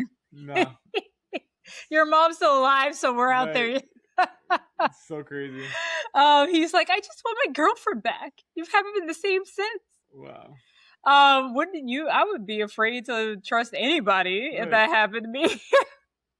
She is pissed, as she should be, and she storms away, and he says, stupid. Right. We then cut to Principal Henry, who is disciplining the students who ran through the hallway as Ghostface in his office. And he's like threatening. This is so crazy to do. Wait, tell me what do you remember what he says? Oh, yeah. He's like threatening to rip them end to end like Ghostface. I'm like, Jonathan, could you threaten a kid like that? No, but I love this principal. You like my title for the section? Attacked socially and physically in the restroom. Mean girls and scary men. Yeah. In the school bathroom.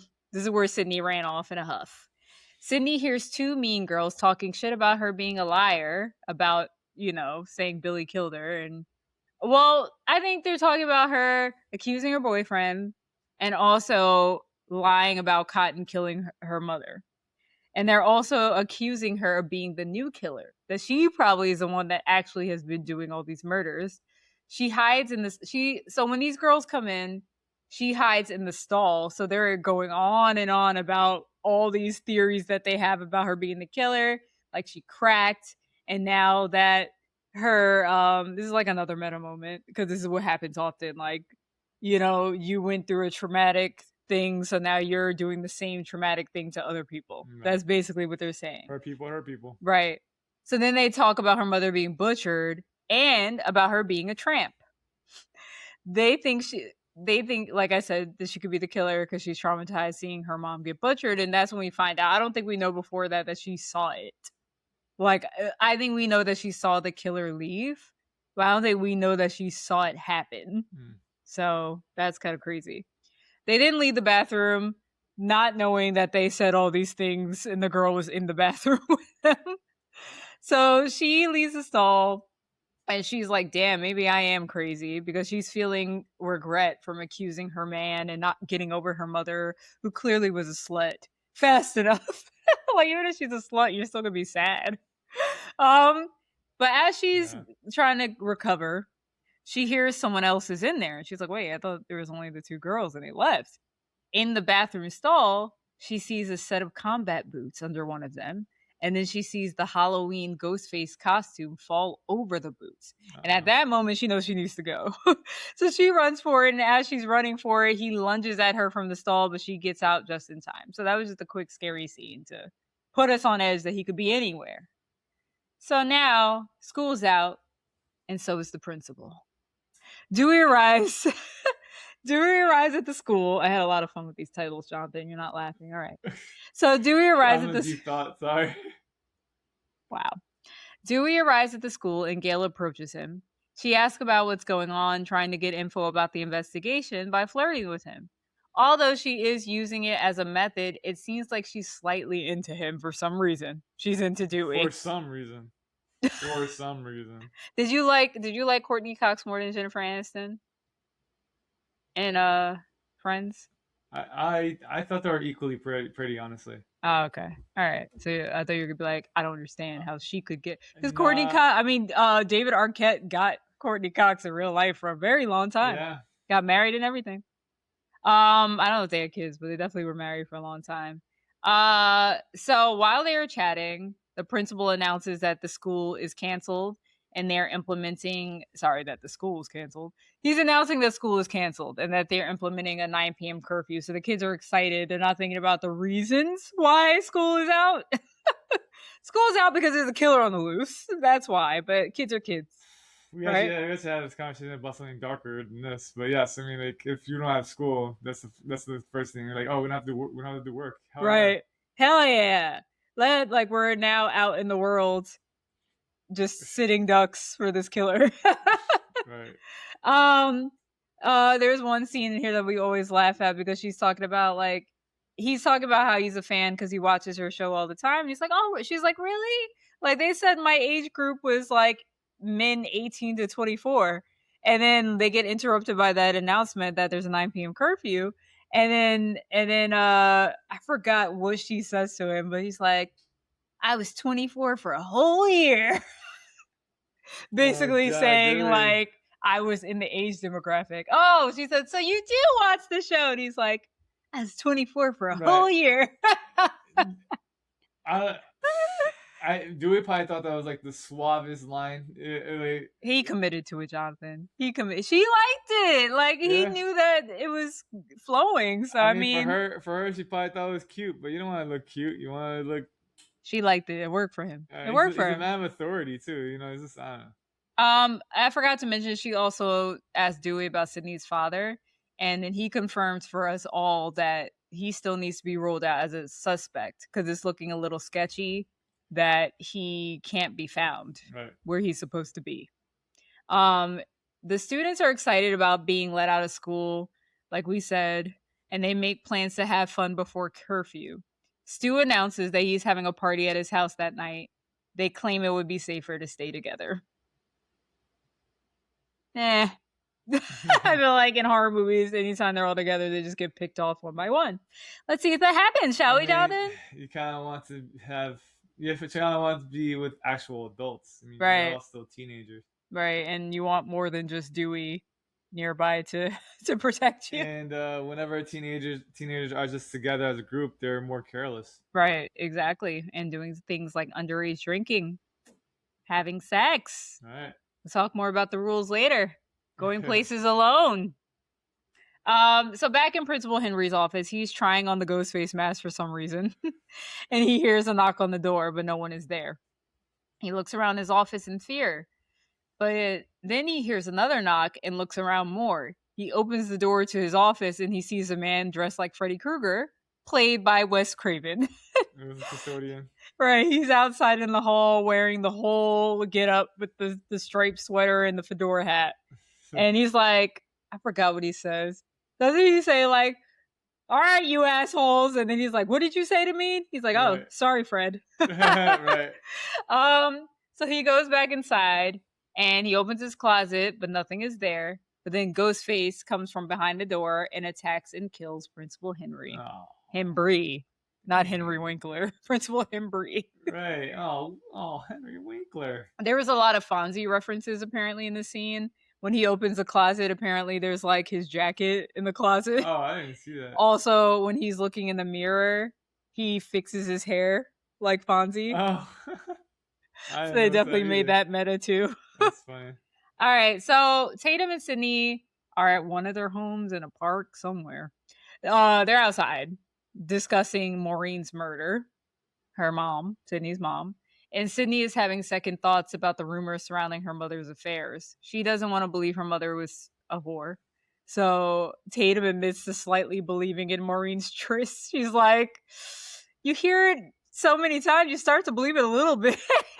Like, basically letting her know, like, we all believe that your mom's a whore. Just lie. If you feel that way, lie.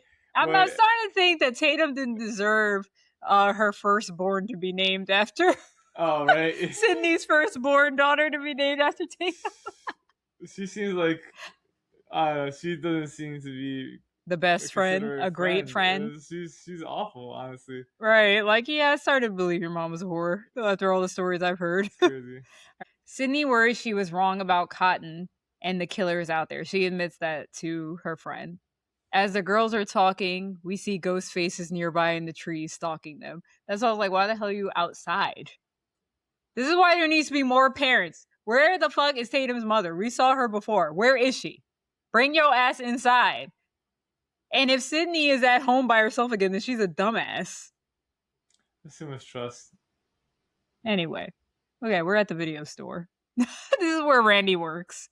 Stu asks Randy if he's coming to his fiesta. He says that. You coming to my fiesta. Sorry, Jonathan. Yeah. So Randy comments that Billy's being in the horror section of the store flirting with the girls in poor taste when you were the only suspect for a murder. They discuss that what his motive would be for killing Sydney, and Randy is the movie expert. He's a horror movie expert, and he says there are many reasons for wanting to kill your girlfriend. Jonathan, are there reasons to kill your girlfriend? No. That took too long to answer. Wow. Oh, there's no reasons to kill your wife. Exactly. No reasons. Whatever. Randy says it's motive operandi. I forgot. I looked it up what it meant, and I totally forgot what it meant. I feel like there's always a reason. That's basically what that means. There's always a reason to kill your girlfriend. Maybe Sid wouldn't have sex with him, he says. Maybe that's the reason why he wants to kill her. They're teenagers, so. Right. Randy thinks he has a chance to go out with Sydney now that Billy tried to murder her. And Stu laughs in his face. He's like, do you think I have a chance with her? He's like, no, I don't at all. So Stu thinks it's Sydney's father too, potentially, because he can't be found. And Randy thinks he's missing because he's dead. Like, he doesn't think at all that Sydney's dad is the killer. He's like, no, it's because they're gonna find him later in the last act dead. And he gets very passionate saying about, like, he gets into describing what Sydney's dad's gonna look like when he's found, and he's screaming it through the video store. And he starts screaming details and gets the attention from the yelling. Like, everybody in the store is looking, and he is frustrated.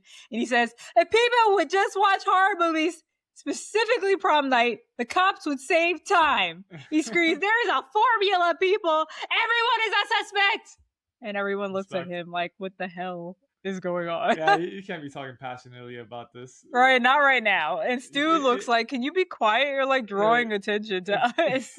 We don't want to be thought of as the suspect, so shut up. You were just talking with your friends in another room, but you're like in the middle of the rental video store. Yeah, so he declares it's Billy. Like, he definitively is like, it's Billy, and the dad is a red herring.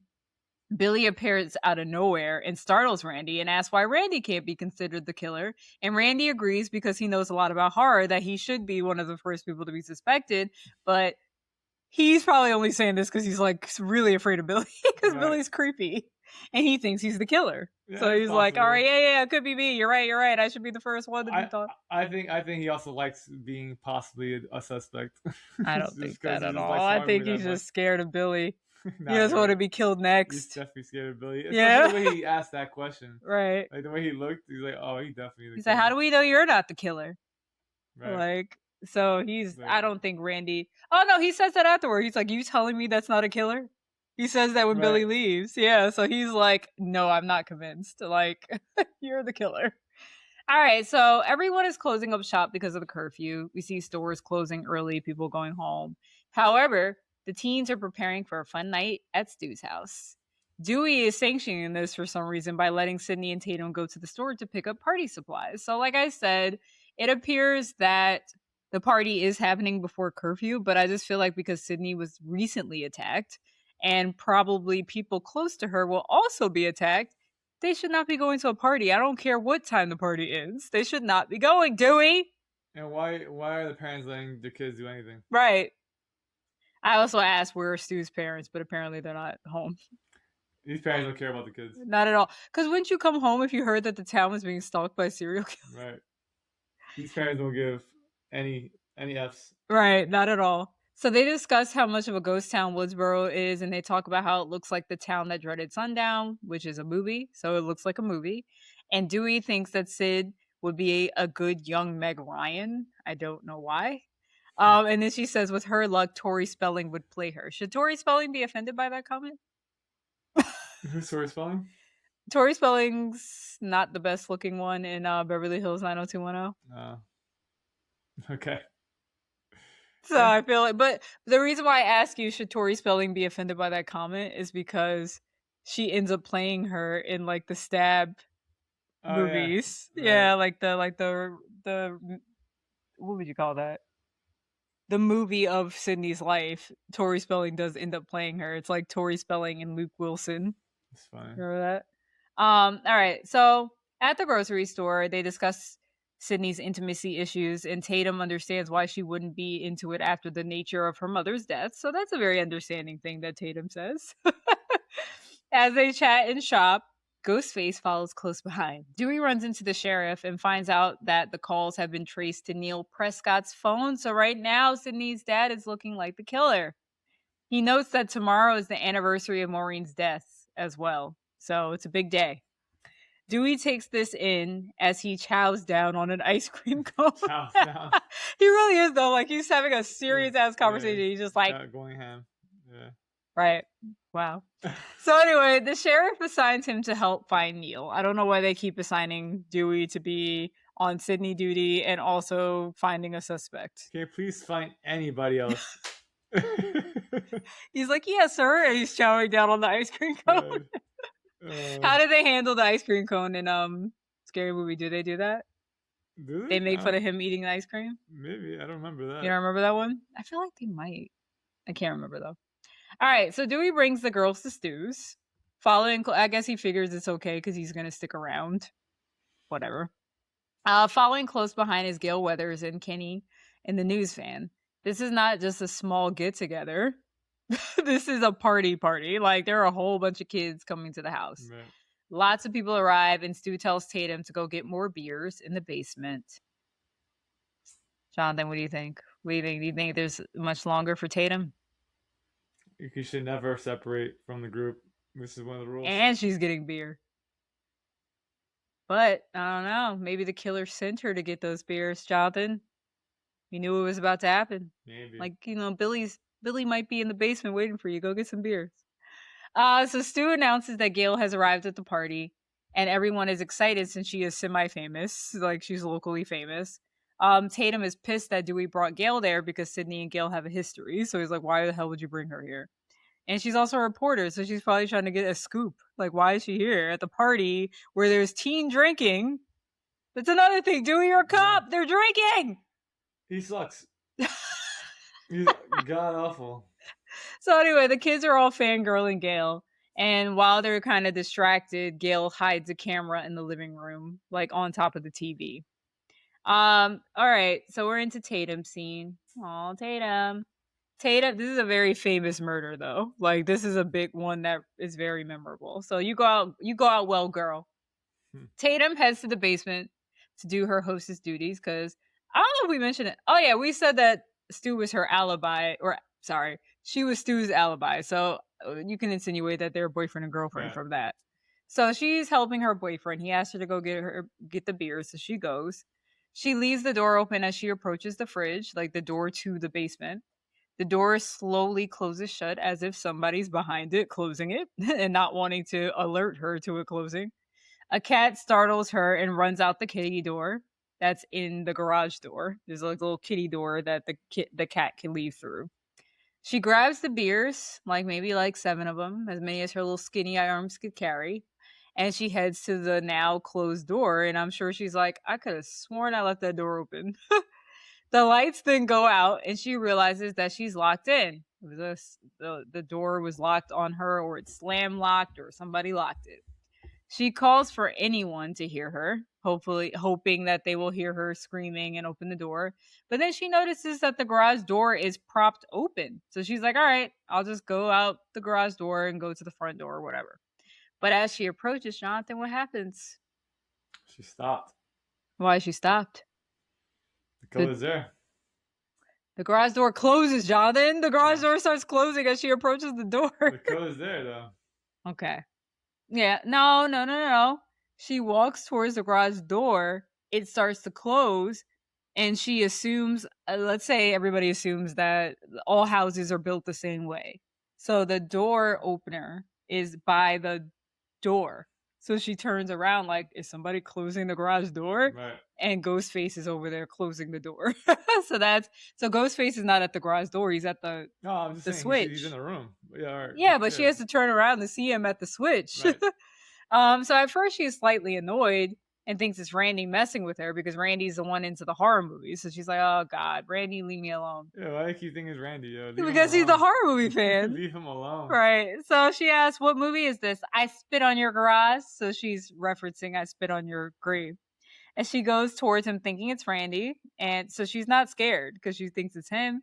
And he stands in her way a little bit like intimidatingly. Like he's like, I'm not moving. It's like step up. I'm not talking. He's not talking, nothing. I mean, like, there's not one instance where Randy seems like he would do something like this. Right. Yes, he just likes horror movies. Yes, he's into horror movies, but he has not done anything that made him seem like an asshole. Like a person that would do something like this. Or a person that jokes around like that. Right. So poor Randy. So she asks him if he wants to play psycho killer and offers to play the helpless victim. She jokingly pretends to beg not to be killed before the sequel. She tries to move around him, but he blocks her again and knocks the beer out of her hand. And this is where she's like, okay, now this is going a little too far. He grabs her arm and takes out a knife. And that's when she's like, oh shit. And he slices it. She realizes obviously it's not a joke because at least they know Randy wouldn't do this. So she runs away, but with no other options because the door, he's in front of the door. The garage door is still closed. She tries to get through the kitty door. And yes, you're a skinny bitch, but you're not that skinny.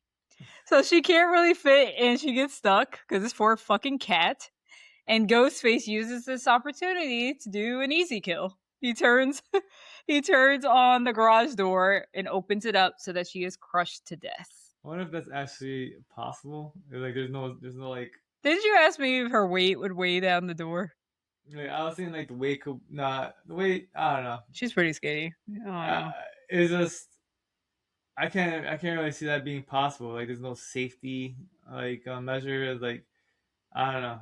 When I do I guess it's a different type of door. When I do the garage door at your place, I have to hold the button the whole time. Yeah, that's true. But different garage doors. Yeah. Some of them do it automatically all the way up. This was a big death, though. I remember a lot of reaction to this one in the theater. Because it's pretty crazy. Like, to even think about doing that. Like, she was desperate, though. Like, there was nowhere else to go. This man was intimidating her and sliced her arm. It's such an embarrassing death. It really is. But like, to see her legs dangling, looking helpless, it's definitely a pretty sad death at the same time. Yeah. So the party is wrapping up due to the curfew. Some goody two-shoes actually leave because of that. Because other kids stay behind, but some of them leave. Tatum is nowhere to be found, and Sydney's calling for her, like, cause she's gonna be one of the goody little two shoes that goes home, but she can't find her friend. And as she's calling for Tatum, Billy appears after killing Tatum. I'm just kidding. Billy appears abruptly out of nowhere and asks to speak to Sydney alone. Yeah, because it had to have been Billy. Right. So Stu offers his parents' room to them to talk and whatever. That's how he says it. Right. And Sydney agrees to go with Billy to the room. Cause poor girl. She feels bad about accusing him of being a killer and being a prude. So she feels like she needs to make it up to him or something. It's like, no, you don't. Like, if that's your instinct, you don't have to do anything. Just let it play out. If he's not the killer, he won't be the killer. But you don't have to go give it up, girl. I was about to sing the stupid song by Life Jennings. S-E-X, take a big breath. Think before you let it go. Okay. So all right. So Randy wonders why Billy is there and sees his chances with Sydney go up in smoke. He never had a chance. Stu says to him as if he had a chance, and Randy calls him Alicia. Nice. All right. So yeah, Clueless had just come out in '95. So I can't believe. I don't know. It's just like Tatum. There was no purpose of Tatum actually being murdered too. It's just like, well, they're sick. Like, he just wanted to kill his girlfriend, just like Randy said in the video store. Like, there was no reason. We'll definitely go into Stu's part in this because it's just, to me, it's just peer pressure. Jonathan, Billy was gonna kill his girlfriend, so he's like, I'll kill my girlfriend too. We'll get into that. All right, so Gail hops in her news van and sees that her footage is up and running, that the camera placement worked, and the camera guy tells her that there is a 30-second delay. She's still happy that she got away with planting it successfully. All right, so we're back with Sydney and Billy discussing everything that has transpired. He apologizes for his selfishness, and she does too. That How dare she take so long to heal? He's right. She also admits that she's lying to herself about who her mom was. So she's finally coming to grips with the fact that her mom might have been a little skank. So Sydney says her life isn't a movie, and Billy declares, "No, this is one big movie, actually. Please don't take that away from me. I'm creating this right now as we speak." He begins seducing her to make up, and she gives in, kisses him back, and she says, "Why couldn't my life be a Meg Ryan movie or a porno?" His ears perk up, Yeah. and she confirms that she wants to have sex. He confirms her consent, and she says, "Yeah, I think so." You just thought this man. Girl, that's just your sex. Oh my god. Jonathan's like, don't sing that song. Think before you let it go. All right. We go back downstairs. Randy is hosting a watch party viewing Halloween. Stu goes. Good choice, Jonathan. Yes. Randy goes over the rules since his friends don't seem to be up to speed with horror movie rules and tropes. He stops the entire movie right before someone's about to get stabbed to say, "What? You don't know the rules?" He starts with, "You can never have sex." Of course, they all boo that. "You can't drink or do drugs." And then he says, "Most importantly, don't say I'll be right back because you're never going to be back." And then Stu goes, "Dude, you want a beer?" And he's like, "Sure, I'll be right back." And everybody's like, "Oh!" And it was so funny is that he literally said, "Don't drink or do drugs." And Stu asked him if he wanted a beer, and he said yes. Right. So he also broke the rules. Right. Right. Fun fact, Kevin Williamson feels Stu's character is underwritten. So he credits Matthew Lillard with turning the character into one of the film's most memorable. Absolutely right about that. That he was underwritten? We need to know more about Stu. Yep, we don't get much about Stu, you're right. His motives, his reasonings. Complete confusion in the end of the movie. Why he would do it. Yeah, you thought I was joking when I gave you his motive. But we'll get into it. But I was just so weird. To me, it just didn't make any sense. Right.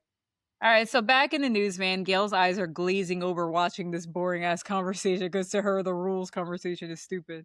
So Dewey butts into the van and says that the sheriff reported a car abandoned down the road and asked Gail to join him to investigate. He's trying to really move in on her. And it's like, let me give her something she wants too. So they leave Kenny behind in the van. We see kids leaving Stu's house. Sydney and Billy are getting hot and heavy upstairs. Randy points out the tit shot in Halloween just as Sydney's taking off her shirt and bra for Billy. So they're really getting deep into that meta. Like, do you understand what I'm saying? So they're watching Halloween. You said a tit shot in Halloween. Yeah. The girl. Yeah, that blonde girl. Yes, not Jamie Lee Curtis, the friend. Yes. The little horny friend. Yeah, so they're like cutting between Halloween and Sydney giving it up to Billy at the same time. Yeah, I was thinking about main characters just because you're talking about Sydney. Yes. Oh no. I gotcha. Jamie Lee Curtis wasn't showing her titties yet. Not yet. So John is like, not yet. So Randy gets a call that the principal, I don't know why he's getting the call. Who's calling Randy? Who's calling Bill, like Stu? Do you ask that question? Like, why is Stu's household getting the phone call? Anyway, Randy gets a call that the principal was found dead on the football field, gutted and hanging from a goalpost. The kids cheer because as we recognize two of them as being the kids that ran through the hall dressed as Ghostface. So they're excited that the principal was gutted and hung from a goalpost. These kids are vicious. Right. Really? Like, this is still someone you see every day. Because they got expelled. I'm like, you should get expelled. People are getting murdered by this person, and you're like, let's make fun of it. And again, I still see this being a response to some students. Right. So I asked Jonathan, I was like, do you think Billy and Stu killed the principal on behalf of their friends? Like, I'm sure the friends didn't ask them to do it, but they're like, oh, those are our buddies. We'll kill Principal Henbury since he expelled them. Yeah. They just didn't like him. Right. So the kids cheer. They want to go to the school to pull him down. I'm like, I'm hoping that he's still not hanging up there. Right. They all leave in an excited hurry to go see this carnage. Kenny notices that the kids are leaving. He's like, why are so many kids leaving all at once? Dewey and Gail are still walking down the long road to look for this car. They're flirting with each other as they're walking in the middle of the road. And as we can see, these kids are drunk and driving really fast to go see the principal. So this car full of kids approaches fast and almost runs over them, making Dewey throw Gail on top of him so that they don't get hit by a car. And then he takes that opportunity to kiss her. So while on the ground, Dewey, you suck. You're awful at your job. right? Because while on the ground, he's like, it's like starry eyed. This is probably his first kiss, and he's like, she's like, "What's that?" And he's like, "Oh no, is that what you're looking for?" That's what she says, pointing to the car that they're looking for. He's like, "Yeah, I think so." Wow. Like talking about Gail, and she's like, "No, the car." Wow. And then he's like, "Oh shoot, yeah, right, Neil's car," and it was Neil's car. It's Sydney's dad's car. I'm just thinking to myself, like, Gail was a better cop than you were. Right, She exactly. always has been. Gail's always been a better detective than Dewey. She's still paying attention, even though she's like getting infatuated with Dewey. She's still like on mission. She's still thinking about why she's there, what she's doing. Right. You know, like he totally just gets distracted by her.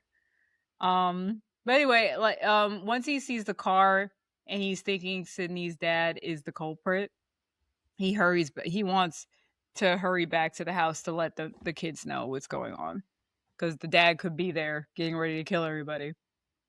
All right, so I call this poist. I always say this. I call this post-coital revelations. After sex, Sydney seems to like she's a little regretful, or she doesn't feel settled. She asks Billy who he called when he was in jail, like, who was your first call or your only call? He says his dad. She declares, like, nah, yeah, I know, sure, I was there. The sheriff called your dad, you didn't.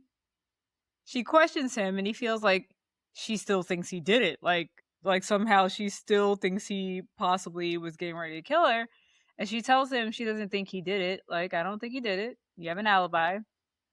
But she does say, it would be a clever way to throw me off by calling me as if the killer was still out there, so I don't think you did it.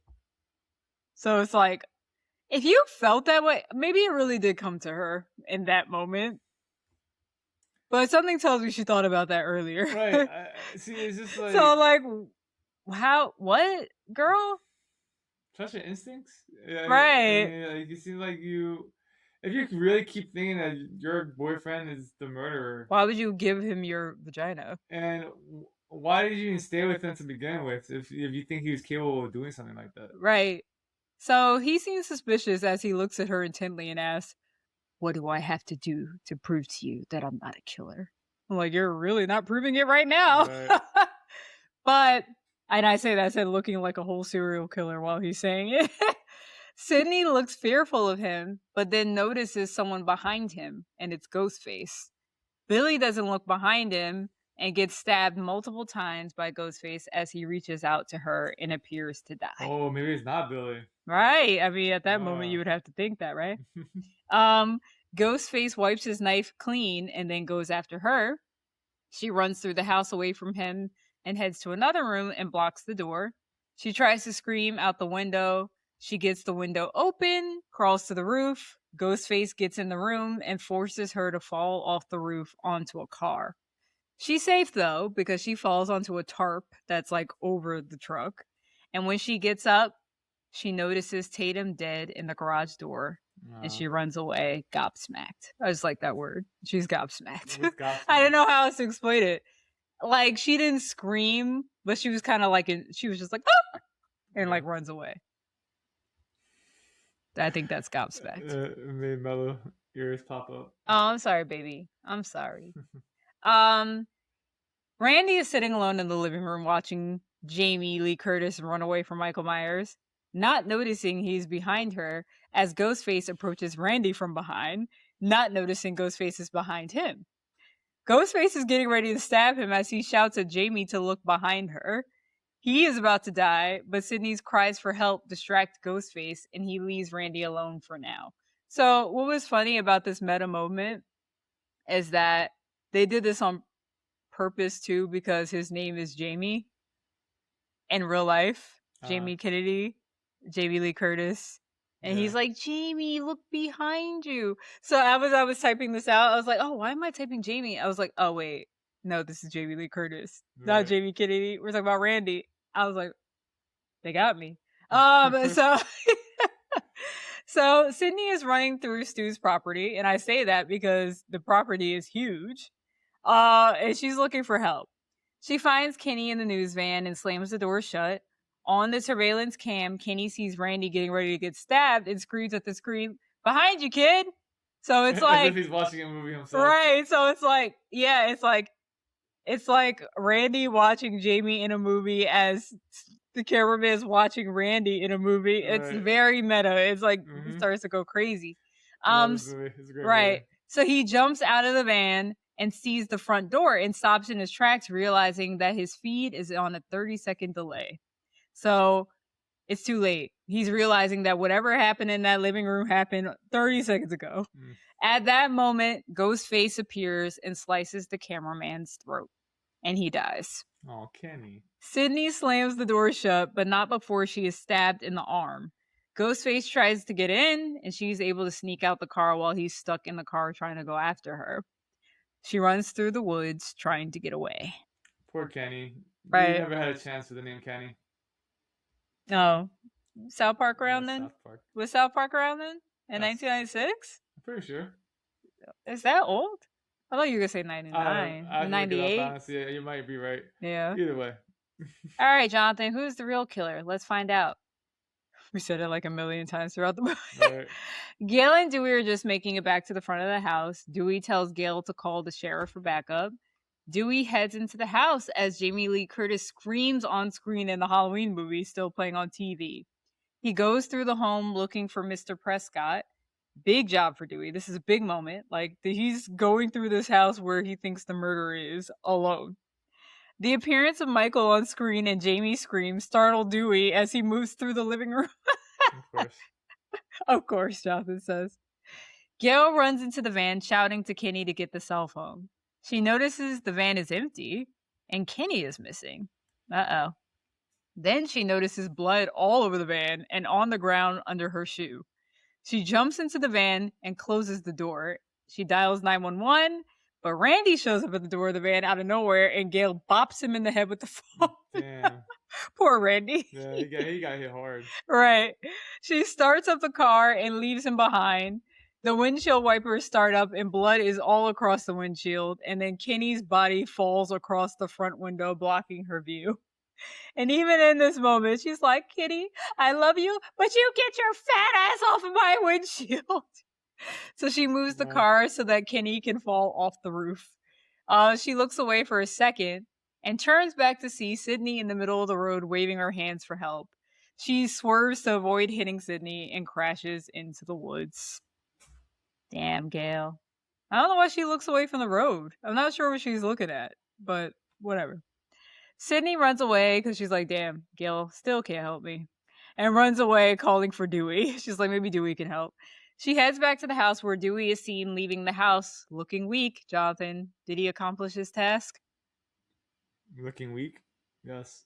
Yeah, but did he accomplish what he went into the house to do? No. Why? What happened? You talking about Dewey? Dewey? Yeah, what happened to Dewey? Dewey gets knocked out, right? No. I said he's leaving the house looking weak. He's still walking. He falls to the ground, revealing a knife in his back. He got stabbed in his back. Right. Yeah, right. So Ghostface comes to the door and goes after Sydney. She gets in Dewey's police SUV and locks the door.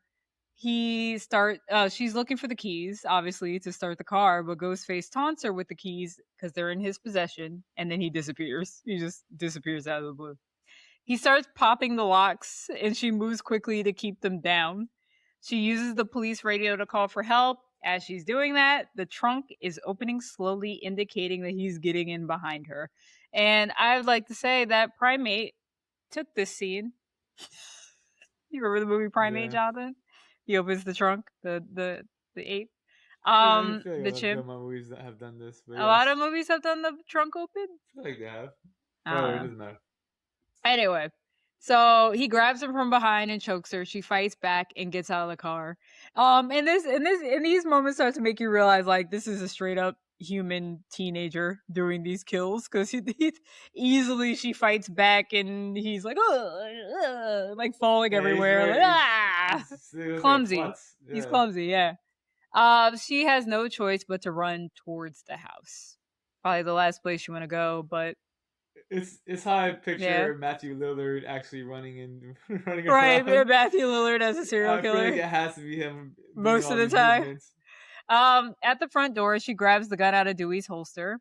As she's doing that, Randy approaches her saying they need to leave now. She apprehends him with the gun. She doesn't trust him.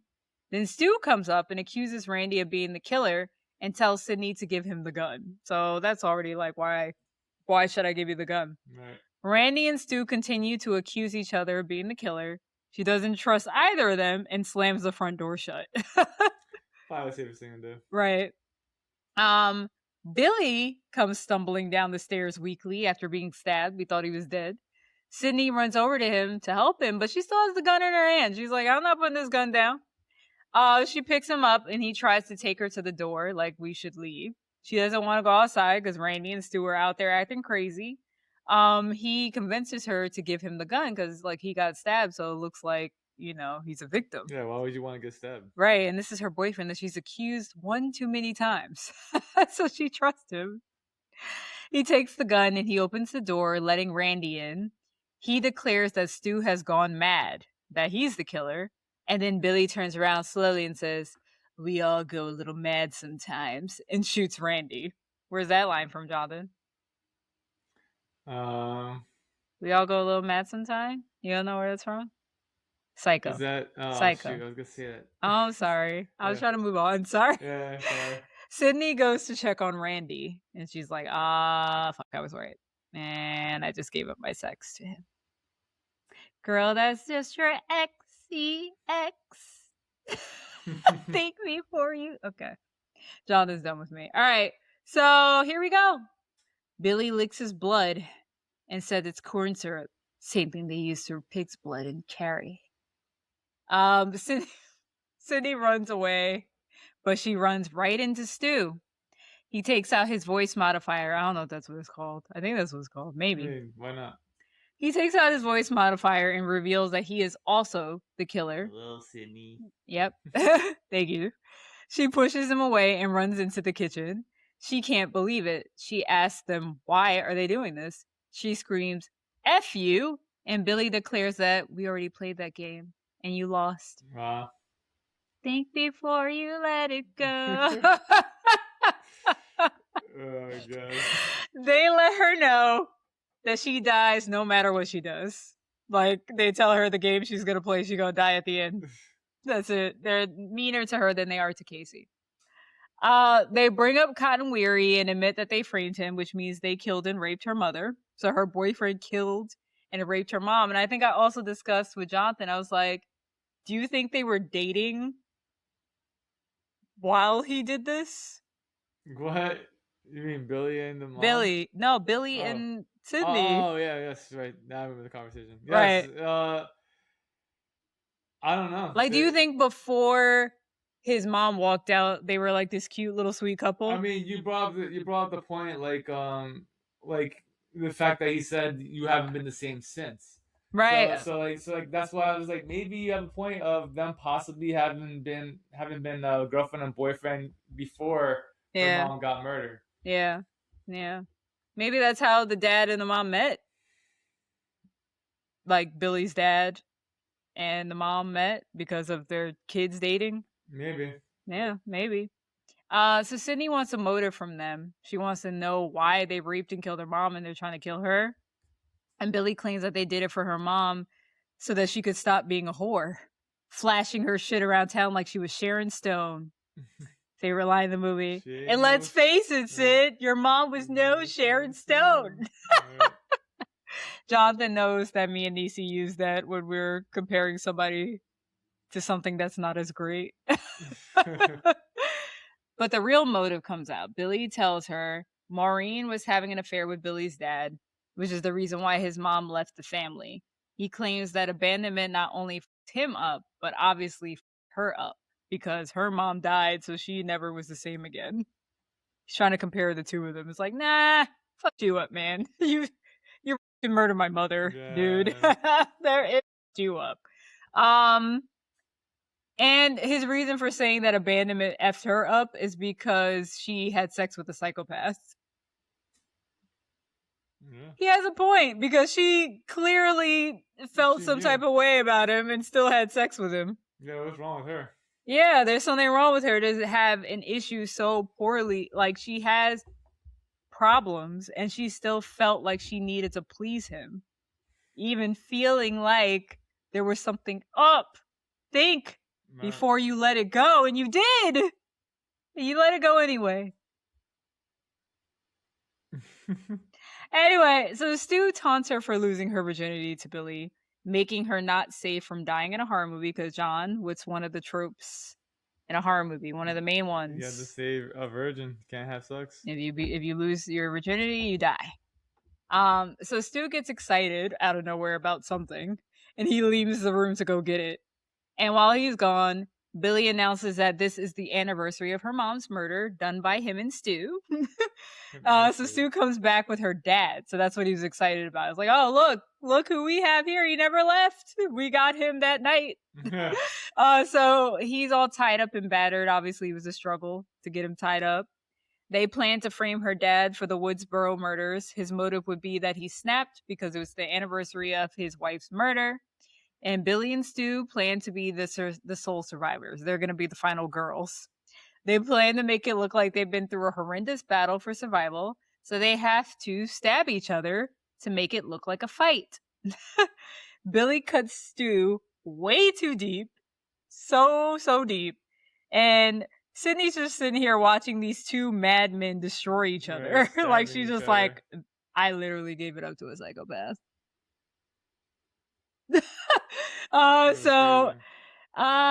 So she's really realizing how sick they both are for them to do something like this. Who do you think is more sick? Billy or Stu? Stu, because we're about to find out what his motive is. So Billy continues to stab his friend way too much, and Stu is getting weaker from too many stabs, but Billy asks him to go get the gun anyway. He's like, can barely walk. So Stu goes to get the gun, and it's no longer in its spot. Well, you have a problem here, Stewie. The gun is right here. I put it right here. This is like Matthew Lillard is going ham in the scene. Love this. There's a problem here, Stu. Oh, man. It's great. Oh, my God. It. All right, so as a kid, I'm like laughing every time he speaks. That's why you didn't believe him when he said this shit. Yeah. All right, so Gail shows up and draws the gun on Billy. She has the gun. They thought she was dead from the car crash, which, of course, Stu just let this woman just lay there instead of making sure she was dead. So Gail admonishes them and tells them that the ending she wants to happen, where she kills them both and she gains fame from ending the murders. And Sydney says something corny like, I like that ending. But Gail talks too much, allowing Billy to get closer as she pulls the trigger, and the safety is on so it doesn't go off, and he kicks her into Dewey's dead body, and she passes out. I was like, how hard was this kick? It didn't look that hard. Right. Maybe she already had the wind taken out of her from the crash, so it was easy. I don't know. Well, anyway, Billy goes to look at her and Dewey and tells her how she effed up by not taking the safety off. Billy is about to shoot her when Stu announces that, Stu, we got a problem here, man. Sydney, she's not in there. Alright, so Stu declares also that he is in a lot of pain. I want to get a little weak, man. I'm getting a little woozy here. So then they get a phone call, and it's Sydney using the voice modifier. She tells him that she called the police. She's hiding somewhere in the house, and Billy wants Stu to help look for her, and Stu says he thinks he's dying. Think I'm dying, man. Right? Billy walks away, and Stu picks up the phone to talk to Sid. She's like, she asked for his motive, and he says, peer pressure. I'm far too sensitive. And Billy, not yet. Billy Billy grabs the phone out of his hand while he's saying he's far too sensitive. Right. So Jonathan, how do you feel about this motive? That is peer pressure. I again for the longest, I thought this was a joke. I thought he was joking. I was just like, because to me, I can't even think. I told you I can't that even was think his about motive. that being a motive. When I first told Jonathan, because he's like, "What was Stu's motive again?" I was like, "He said peer pressure." Like, he's peer like, pressure "You're from lying." No, one he was person? joking. From one person? Well, there's all those like fan stories of like they hope that Billy and Stu were an item. I think they were. I was actually Like, gonna they were mention lovers. that. I think they had to have been. For Stu to go this hard. For Stu to be like, it seemed like he was like a ride or die, going all in for Billy. No pun intended. Yeah. In multiple ways, stabbing. He had to have loved Billy unconditionally. Unconditionally. And just like I'm in it for the long haul. Dang, all these sexual innuendos out there. In it for the long haul. In it for the long haul. I'm gonna do whatever you want me to do. Right, because he was like, kill your girlfriend. Right. He's like, yeah. Kill your ex, kill your current girlfriend. He was doing whatever he can to please Billy. Right. So I think Billy was the had top. A hold on him. Billy was the top. More sick. Billy was the top. Billy had to have been the top. Yep. So okay. Stu was definitely more sick in the mind. To just let that be his reason. He was just such in love with Billy for the peer pressure to have gotten him this bad. All right. So Billy takes the phone out of Stu's hand while he's giving his motive, and he threatens to rip her to bits like her mother. So yeah, he likes to do that. He likes to threaten that. She calls him a pansy-ass mama's boy because he's like, you did all this from your mother. And I just thought about it, a parallel to Jason. Oh, yeah. He did it for his mother. You're the reason. Your slut-ass counselor mother was the reason why my mom left us. So I'm doing it for mommy. All right. So Billy loses it and tears up the living room. Like, he's just throwing things around, looking under couch cushions for Sydney. Stu cries into the phone when Sydney confirms the police were called. Did you really call the police? He said, you bet your sorry ass I did. My mom and dad are gonna be so mad at me. Again, I feel like it's all jokes. Right? It's just the way he acts this out. Right. For the longest, I'm just like, is he joking? Is Jonathan, right now you sound like you agree with Quentin Tarantino. Oh, yeah, I guess. Oh, damn! You don't think Matthew Lillard is a good actor? Oh. I feel like after that incident at the convention, I feel like the director wanted him to play it that way.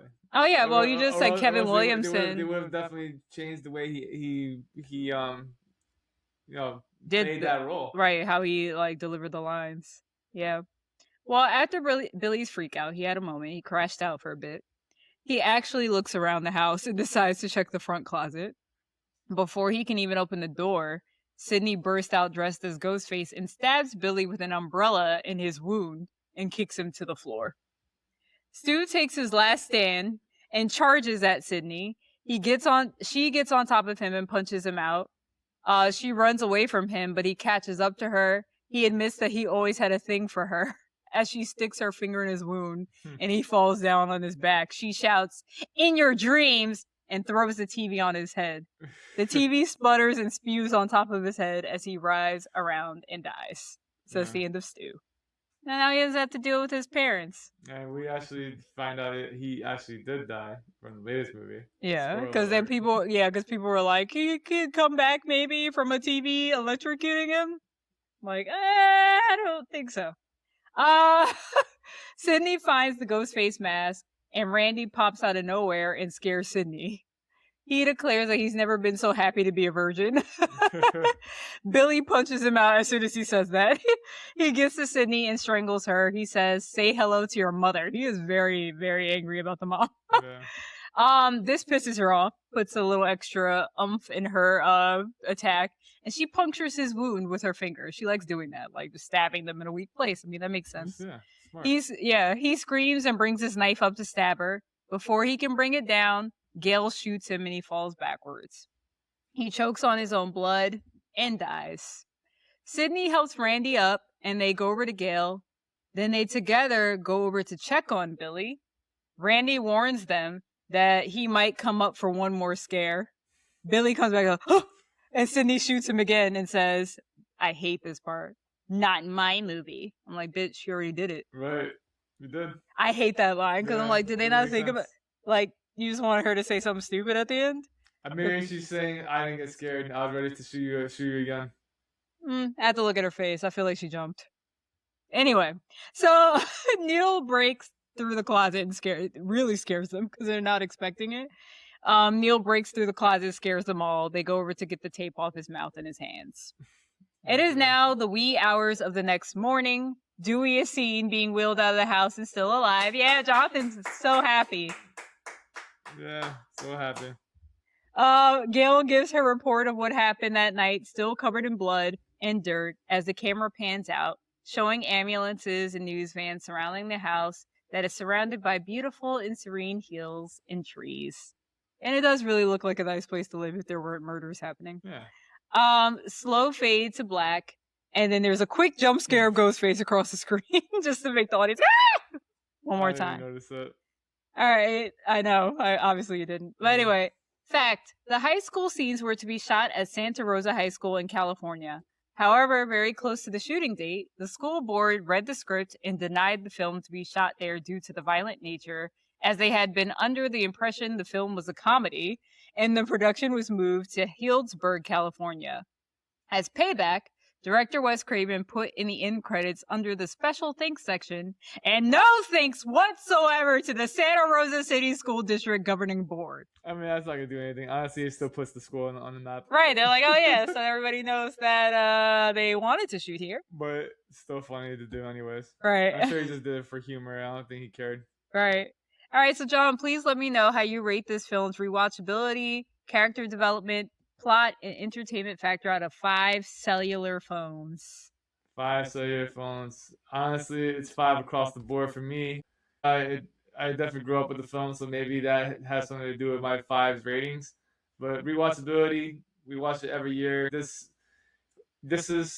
has to be a special movie for them to make so many sequels out of it.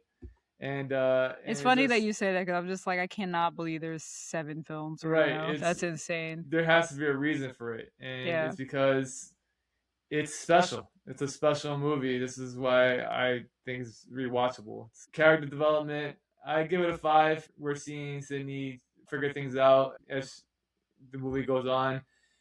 I feel like she definitely becomes stronger and just becomes more aware, I guess, right? Mm-hmm. And all these characters just like really impact the movie in some type of way, right? Randy, Stu, Billy. I feel like everything came together really well. And plot and originality, very original. It was the first of its kind, and it just flowed really well. You would say it spawned a whole nother series, Scary Movie. Yeah, right. It pretty much centered around Scream because it was the best of the teenage movies. And entertainment factor, again, it flowed really well. You know, you don't feel how long this movie is because something seems to be happening in almost every scene. And I'm sure the Wayans brothers didn't think they would still be parodying Scream all these years later because there's 7 of them. Right. So is that kind of crazy? 5 out of 5. Right. Yep. For me, 5 across the board too. 5 out of 5 cellular phones to start off with. Rewatchability 5. I've watched this movie a million times since 1996, so I guess you'd call that rewatchable. But seriously, this movie gets more fun every time you watch it, and you realize things you didn't notice before as time passes and you get older and you pay more attention to detail. Character development 5. I definitely say so. The killers definitely did a good job of hiding who they really were throughout the film. Sydney absolutely goes from victim to a final girl by the end. Gail becomes more of a hero than a bitch by the end of the film. Dewey's Dewey. We will see some growth with Dewey later on in the franchise. Script and story development 5. Top tier script from Kevin Williamson. The puns, the jokes, the drama, the horror references, chef's kiss, and only a brilliant director could pull off the meta that was littered throughout the film. Perfect, no notes. Entertainment factor 5. Great action, great kills, dialogue never gets slow or boring. To me, this is a perfect film. 5 out of 5.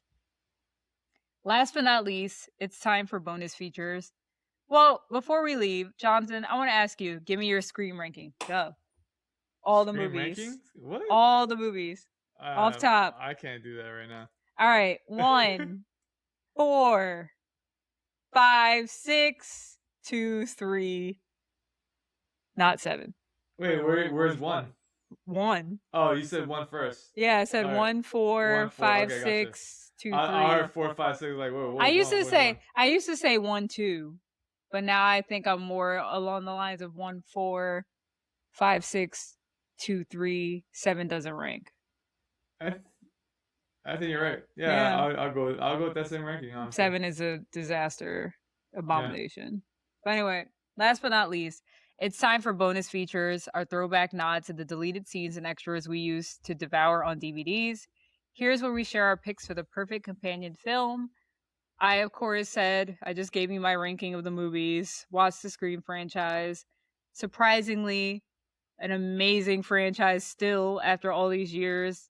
Even though 2 and 3 are a couple of the weakest, I still think they're worth a watch. I still enjoy them.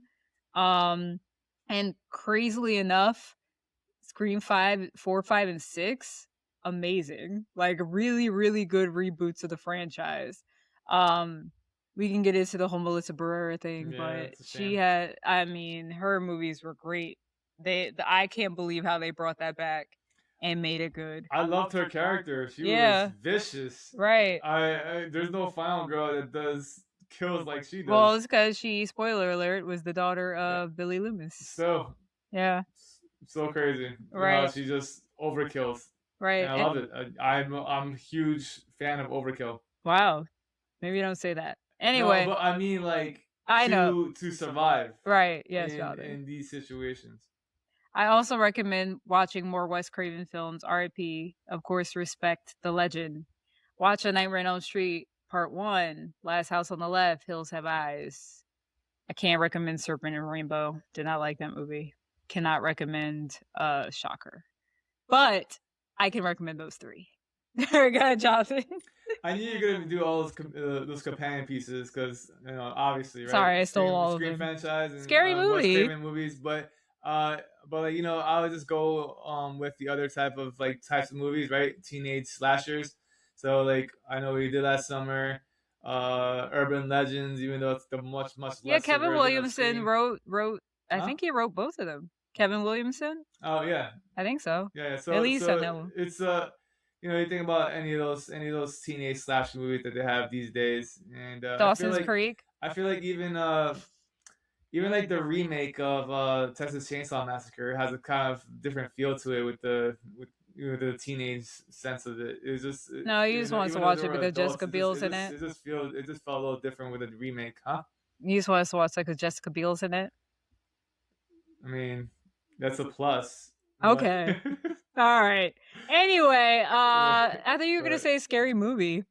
Oh yeah, I was getting there. Oh, okay. I mean, I mentioned in the I mean, if you want to laugh about these teenage slasher movies, watch Scary Movie. Right, Scary Movie really goes in on Dewey, which I'm sure Jonathan appreciates. Yes, because he is a doofus. He ends up being like a suave guy at the end, right? Right. So stupid. I will say the most annoying scene in the first Scary Movie is the scene where the girl's playing Tatum. I hate that scene. Shannon Elizabeth, which is like, oh no, is this the one where I blah blah blah, and like her head's already decapitated. Yeah. It's so stupid. I don't like that part. I mean, the humor is always sometimes goes with exaggeration. All right, still stupid. I mean, the Wayans don't always get it right, but we like them. Tionni, take us to the credit sequence. We made it to the credit sequence. Thank you so much for listening to the 47th episode of 2 Tickets, 1 Theme. Follow us on our Instagram page at 2 Tickets, 1 Theme. You can follow Jonathan at jmanzano1989, and you can follow me at TioniWA. Wish me a happy birthday. It passed, but I'll still accept it. Please follow and rate our podcast on Apple and Spotify. Also, don't forget that we are now on YouTube, so stay tuned for the link to the video version of our podcast.